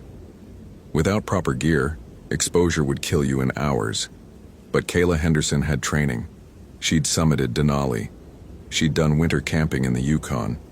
She wouldn't have made rookie mistakes. James followed the trail of disturbed snow from the campsite to this clearing. The tracks were strange. They started as normal boot prints, Kayla's size 7 hiking boots, but they became erratic, staggering. In several places it looked like she'd fallen, or been dragged. And then, about 50 yards from the clearing, the boot prints were joined by something else. Larger prints, barefoot, in -20 weather. James knelt beside one of the larger prints, pulling out his camera. The impression was deep, the toes spread unnaturally wide. The stride length was wrong, too long for a normal human gait.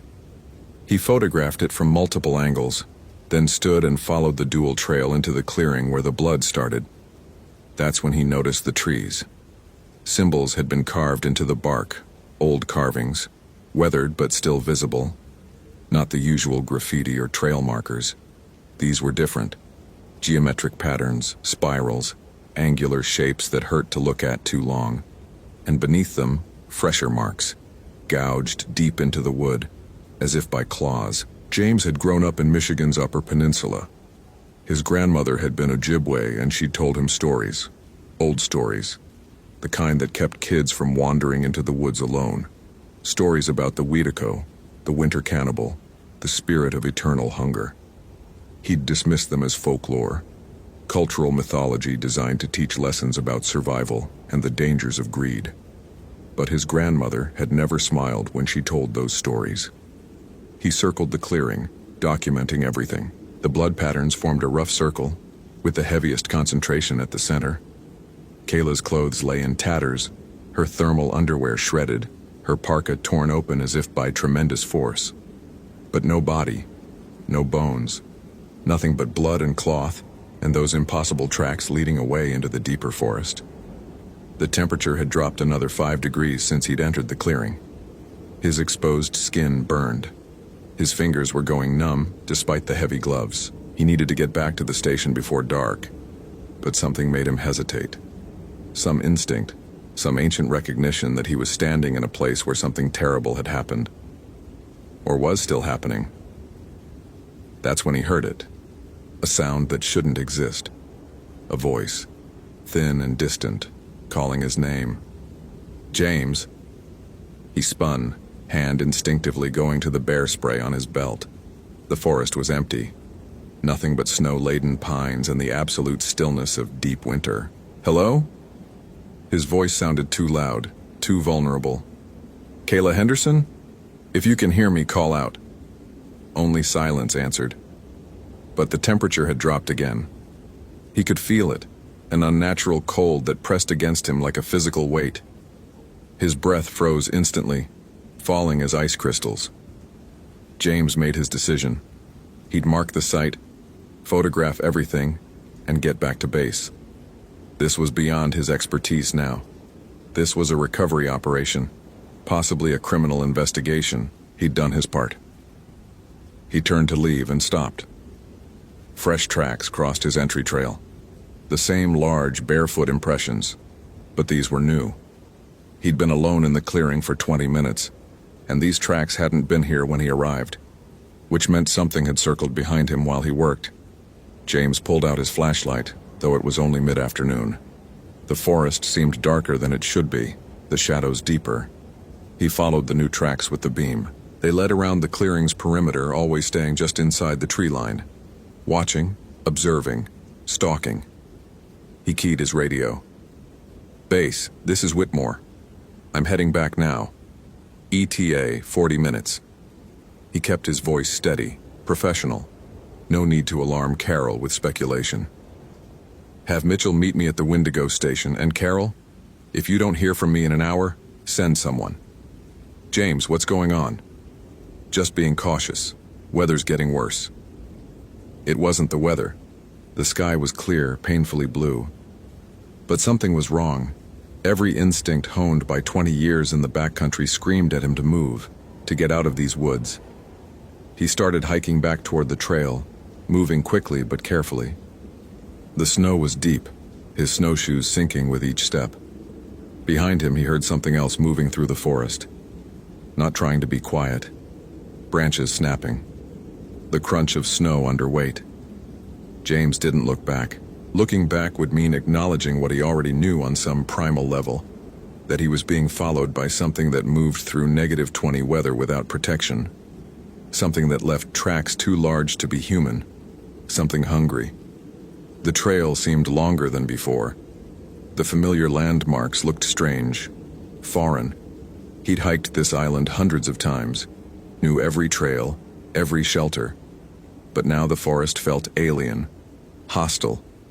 The trees pressed in too close. The shadows moved wrong. James. The voice again, closer now. Definitely female. Definitely coming from behind him. He stopped against his better judgment and turned. The trail stretched empty behind him. Snow-covered pines, the dying light of afternoon. Nothing else. Kayla? His voice cracked. Kayla Henderson, if that's you, you need medical attention. I'm a ranger. I can help you. Movement at the edge of his vision.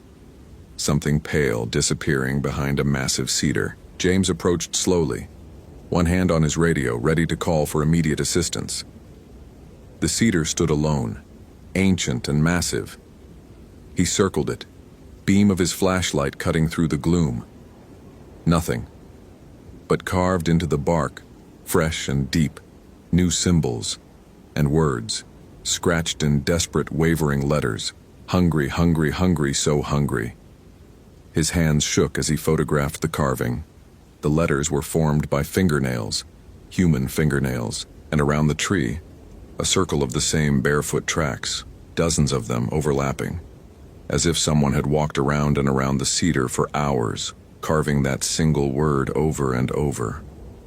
James backed away, his rationality fracturing. There had to be an explanation. Hypothermia caused hallucinations. Kayla could be suffering from severe exposure, experiencing psychosis. The barefoot tracks could be explained by paradoxical undressing, a known symptom of late-stage hypothermia, where victims feel burning hot and shed their clothes. But that didn't explain the symbols, the blood patterns, the deliberate arrangement of evidence at the clearing. The sun touched the horizon and the temperature plummeted. James started running. His snowshoes were awkward, but fear overrode caution. The Wendigo station was 2 miles ahead. Safety, radio, other people. Behind him, the sound of pursuit grew louder. No longer trying to hide.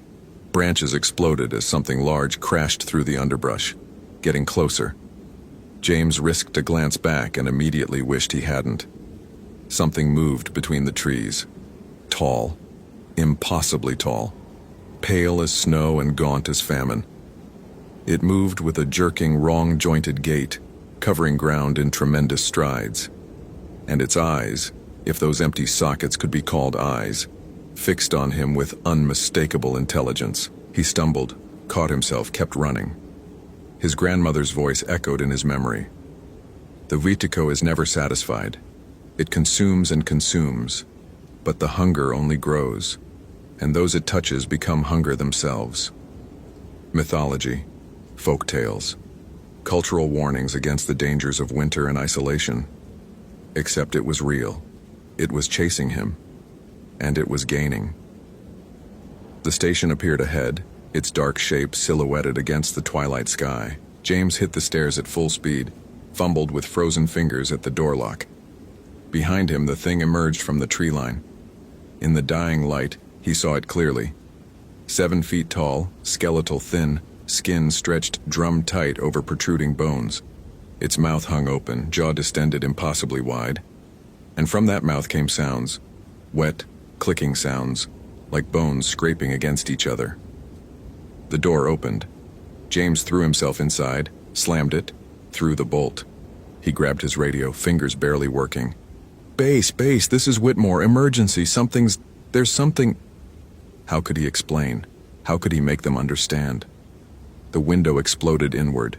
A hand reached through, too long, fingers ending in black claws. James scrambled back, grabbing the fire extinguisher from the wall. The hand grabbed at the air, searching. Those fingers were frostbitten black, but they moved with terrible purpose. Then it withdrew, and a face appeared at the broken window. Kayla Henderson's face. Or what had been Kayla Henderson. The features were recognizable but twisted, stretched. Her skin was pale as a corpse, her lips blue black, and her eyes were empty sockets filled with swirling darkness. "James," she whispered, her voice the sound of wind through bones. "I'm so hungry, James. So hungry. You can't imagine. It hurts. Make it stop. Feed it. Feed it and it stops hurting.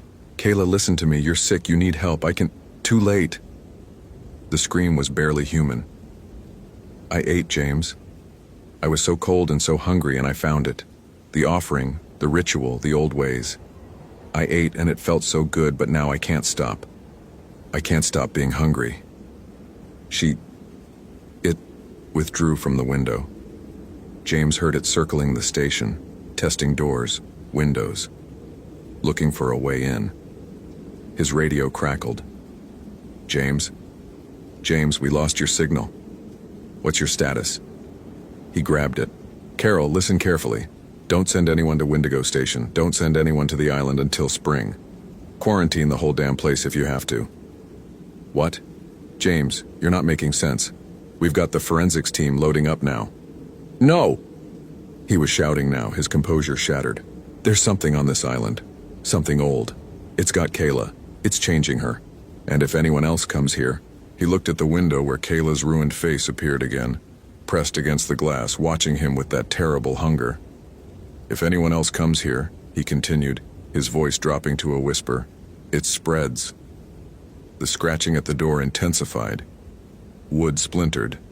The heavy bolt shook in its housing. James backed into the corner, his rational mind finally accepting what he'd denied since finding the blood patterns. The old stories were true. The Whittico was real, And Kayla Henderson had found something in these woods, some corrupted ritual, some offering left by those who'd known how to keep the winter hunger contained. She'd broken a taboo he didn't even know existed, and the hunger had claimed her. The door burst open. Kayla stood in the entrance, her body contorted in ways that defied anatomy. Her jaw hung open, revealing rows of teeth that were too sharp, too many. Behind her, the darkness of the winter forest seemed to press forward, eager. "Join me," she whispered. "Just a taste, just a small bite. Then the hunger makes sense, then the cold doesn't hurt anymore. Then you understand." She took a step forward, then another. James closed his eyes, his grandmother's final warning echoing in his mind.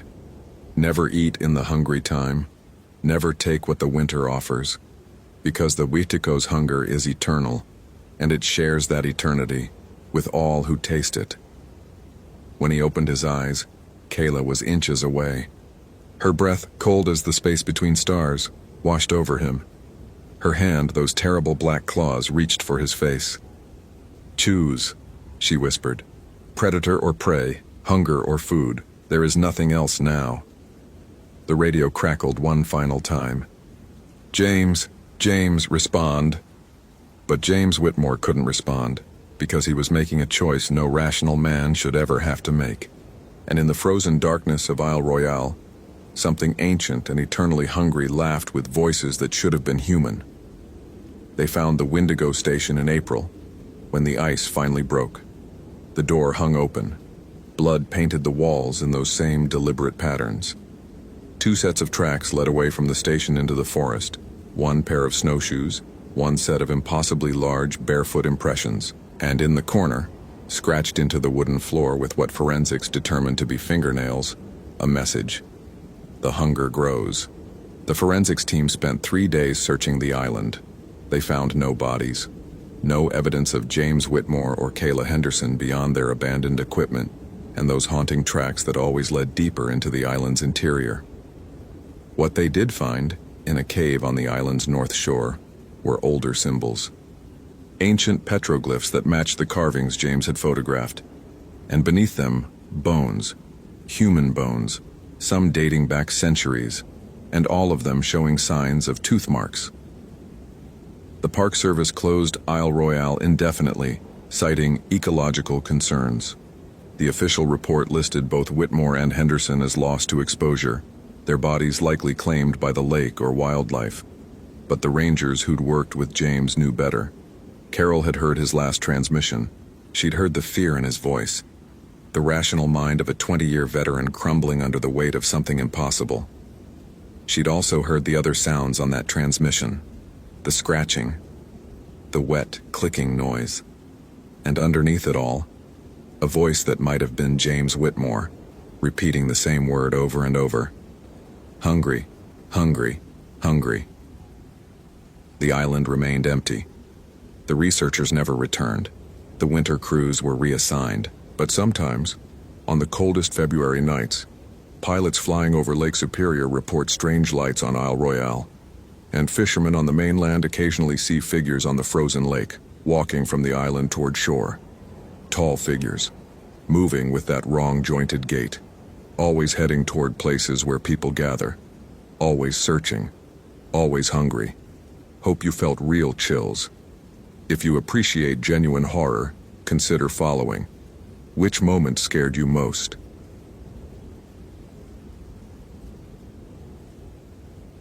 The radio crackled at 6:47 a.m., pulling Matt Sullivan from a dream he couldn't quite remember. He'd been reaching for something in the dark, his fingers grazing moss-covered bark that felt wrong somehow. Too warm, too alive. "Ranger Sullivan, we have a missing hiker. Female, 21, last seen yesterday afternoon on the Hoh River Trail near the junction to 5 Mile Island."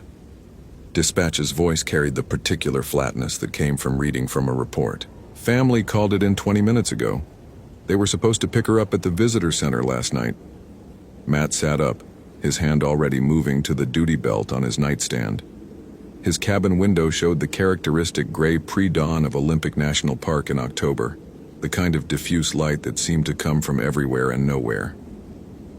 Copy. Sarah Chen? A pause. How'd you know? Saw her sign in at the trailhead yesterday morning. She was alone. He'd noticed because solo hikers always drew his attention, especially young ones who didn't understand how the Hoh rainforest could swallow a person whole. The ancient Sitka spruces and western hemlocks stood so close in places that the GPS signal simply died, and the moss-draped understory created a kind of green cathedral that distorted sound in ways that made even experienced rangers second-guess their bearings. Matt dressed quickly. Cargo pants, regulation fleece, the olive green jacket with the National Park Service patch that still felt too formal after 5 years. He strapped on his pack, checking by muscle memory. Radio, first aid kit, emergency blanket, GPS unit, water, energy bars, rope. The satellite phone went into his jacket pocket, though he knew from experience that the thick canopy would make it nearly useless, except at specific clearings he'd mapped over years. The drive to the Hoh River trailhead took 40 minutes through dense forest that pressed against the narrow road like it was trying to reclaim the asphalt. Matt's headlights caught the reflective eyes of a Roosevelt elk, massive and still, watching him pass. He thought about Sarah Chen. Dark hair pulled back in a ponytail, new boots that would give her blisters by mile 3, a University of Washington hoodie that marked her as precisely the type of unprepared day hiker who wandered into trouble. But she'd seemed careful when he'd chatted with her at the visitor center. She'd had a map, marked her route, told him she planned to hike to the glacier overlook and back, maybe 8 miles round trip. She'd even asked about bear protocol, writing down his answers in a small notebook. Smart girl, he'd thought then. Smart girls didn't usually disappear. The parking lot was empty except for a silver Honda Civic with a UW parking permit in the window. Matt radioed his arrival and started up the trail at a pace that would have left most hikers gasping. The path began wide and well-maintained. Boardwalks crossing the wettest sections where nurse logs hosted entire ecosystems of ferns and seedlings.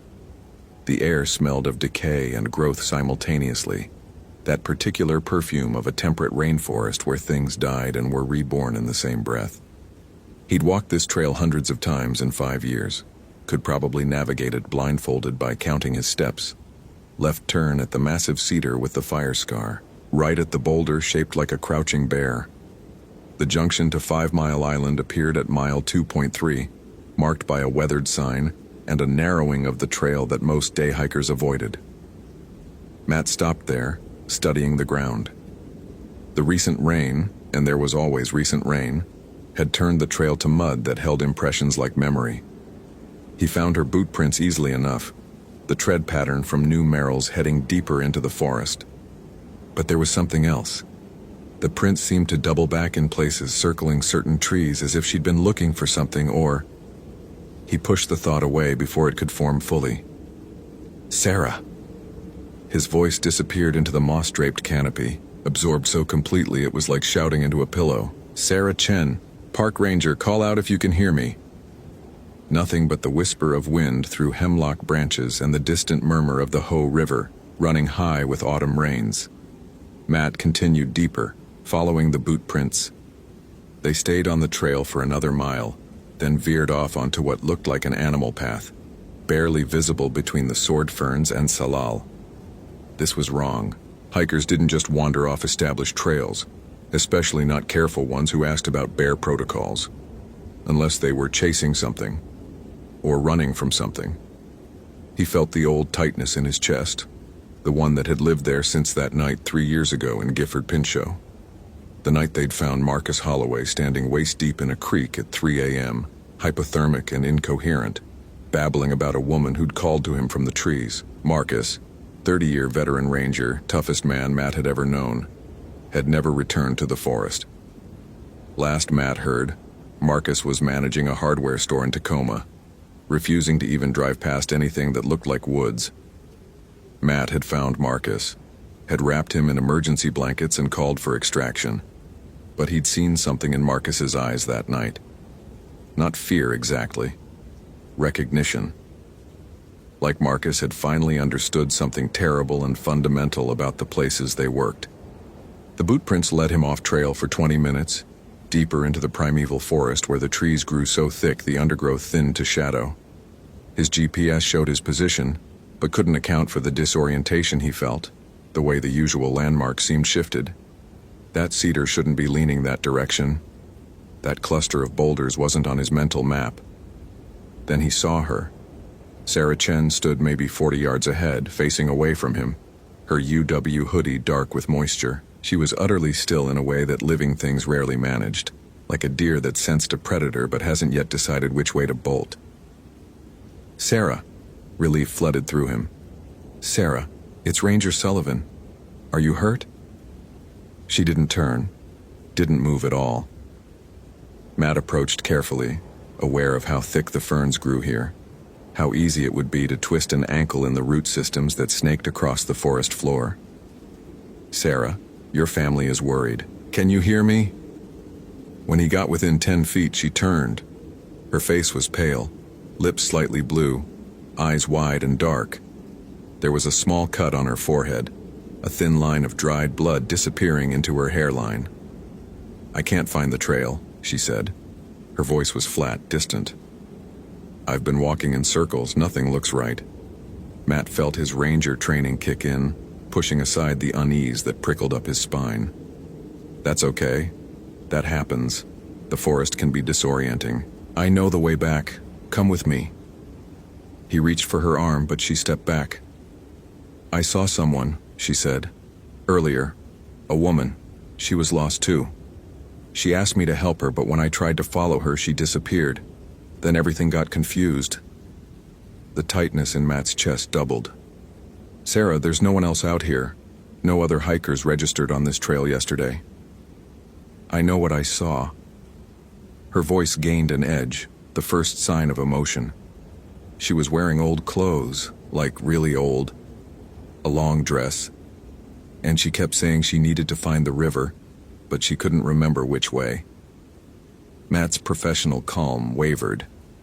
3 years ago, Marcus had described a woman in old-fashioned clothes, a woman who'd led him deeper and deeper until he was completely lost, until he'd walked right into the creek without even noticing the water. Show me where you saw her, he said, keeping his voice level. Sarah nodded and started walking. Matt followed, marking trees with his knife as they went, old habit that his training sergeant had drilled into him. Always leave a trail back. The forest grew darker, though it couldn't have been later than 9 in the morning. The canopy closed in, big leaf maples intertwining with hemlock until the sky disappeared completely. Here, Sarah stopped in a small clearing where a massive old cedar had fallen, its trunk wider than Matt was tall. She was sitting on the log. She said her name was Margaret. The clearing felt wrong, too quiet. No birds, no squirrels chittering, no rustle of small mammals in the undergrowth. Just the sound of Matt's breathing and Sarah's, too fast and shallow. Sarah, we need to head back now. I've marked our trail. Let's... There she is, Sarah interrupted, pointing to the far side of the clearing. Matt saw nothing. Just more trees, more ferns, more moss-covered everything. Sarah, there's no one. She's right there. Don't you see her? Sarah took a step forward, then another. Margaret, I brought help. He's a ranger. He knows the way. Matt grabbed Sarah's arm, gentle but firm. Her skin was cold, too cold for someone who'd been walking all night. Sarah, listen to me. We're leaving. Now. Together. She looked at him, and for a moment her eyes cleared. I'm so tired, she whispered. I've been walking forever. Nothing makes sense. Every time I think I've found the trail, it disappears. And Margaret keeps calling to me. She says if I just follow her, we'll find the river, and the river leads out. The river leads deeper in, Matt said. That's the problem. The hoe runs through the heart of the park. Following it means going farther from the trailhead. Sarah's eyes lost focus again. But Margaret says, Margaret isn't real. The words came out harsher than Matt intended. Sarah, you're hypothermic and exhausted. Your brain is playing tricks. I've seen this before. We need to get you warm and... A sound cut through the forest. A woman's voice, distant and echoing, impossible to pinpoint. Sarah? Where did you go? I'm still lost. Please come back. Please help me. Matt felt every hair on his body stand up. The voice seemed to come from everywhere at once, bouncing off trees, rising from the moss-covered ground. Sarah's face lit up with desperate hope. See? She's real. We have to help her. No, Matt pulled Sarah closer, wrapping his emergency blanket around her shoulders. That's not real, that's not... Help me, the voice called again, and this time it sounded closer. I've been lost so long, so many years. Please, I can't find my way. I can't remember how I got here. Sarah tried to pull away from Matt, but he held firm. Margaret, we're coming. Your name isn't Margaret. Matt found himself saying it, certain somehow, the certainty coming from the same place that had made him check on Marcus 3 years ago, that had made him carry emergency flares after that, even though protocol said they were unnecessary. Is it? The voice changed, dropped its plaintive tone and became something else, something flat and ancient. No. Sarah stopped struggling. In the sudden stillness, Matt could hear his own heart hammering. I don't remember my name, the voice continued. I don't remember much at all, just the walking, just the looking, just the loneliness. Matt's radio crackled, static and broken fragments that might have been dispatched trying to reach him, but the canopy was too thick here, the forest too dense. He was on his own. Sarah, he said quietly, I need you to listen to me very carefully. Can you do that? She nodded, and he felt her trembling under the emergency blanket. Whatever that is, it's not a person who needs help. It's something that traps people here, makes them lost. I think... He struggled with the words, with believing them even as he said them. I think it was a person once. Someone who got lost so long ago that dying and not dying got confused. And now it makes others lost too, because that's all it knows how to do. That's so sad, Sarah whispered. It was. It was impossibly, terribly sad. Matt thought about Marcus, thought about how close his colleague had come to joining whatever Margaret, whatever she really was, had become. How close Sarah had come. Help me, the voice called again, and now it sounded like crying, desperate and broken. Please, I'm so alone. I've been alone so long. Matt made a decision that went against every instinct his ranger training had instilled. He didn't call out, didn't try to help. Instead, he took Sarah's hand and started backing away, following the marks he'd carved into the trees. One step, then another, keeping his eyes on the clearing where nothing visible moved, but where he could feel something watching, waiting. I can't leave her, Sarah protested, but weakly now. She's already left, Matt said. A long time ago. We're just hearing what's left behind. They walked for 30 minutes by Matt's watch, but it felt like hours. The forest slowly lightened, the oppressive weight lifting. Bird calls returned, tentative at first, then normal. A Douglas squirrel chattered irritation at their passage. The world remembered how to be alive again. When they reached the main trail, Sarah's legs gave out. Matt caught her, got her sitting, got water and energy bars into her while he radioed for assistance. She'd need to be checked for hypothermia, for injuries, for whatever psychological trauma a night lost in the deep forest would bring. Did that really happen? She asked, her voice small. Or did I imagine it? Matt looked back the way they'd come. The trail behind them looked perfectly ordinary, perfectly safe. Just trees and moss and the eternal dampness of a temperate rainforest. I don't know, he said honestly. Maybe both. The extraction team arrived within the hour. 2 rangers Matt knew well. Professionals who took Sarah's vital signs and wrapped her in more emergency blankets and asked the standard questions about injuries and orientation. Sarah answered mechanically, and Matt saw her eyes already beginning to doubt, her rational mind trying to explain away what had happened as exhaustion and fear and the tricks that shadows played.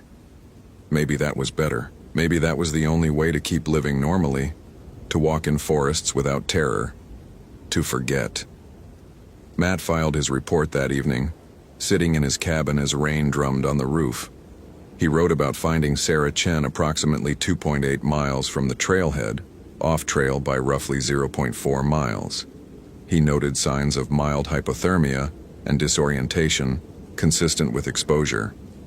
He mentioned that she reported seeing another hiker, but that no evidence of additional persons was found. He didn't mention the voice. He didn't mention Margaret or whatever had spoken with her words. That kind of thing didn't go in official reports.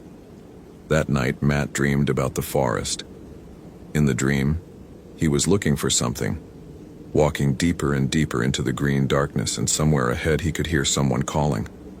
A woman's voice, familiar somehow, though he couldn't place it. In the dream, he knew he should turn back, knew he should mark the trees, knew every rule that might save him. But in the dream, he kept walking, just like Marcus had, just like Sarah almost had. When he woke, his window showed another gray dawn, another day in the forest. Matt, dressed in his ranger uniform, checked his gear, prepared for whatever calls might come. But before he left, he pulled out a small notebook and wrote a single line. Some people get lost in the woods. Some woods get lost in people.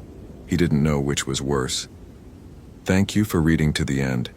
If you enjoyed this narrative, consider following for more immersive stories. What's your interpretation of what Margaret really was? A ghost, a psychic imprint of the forest, or something else entirely? I'd love to read your theories in the comments.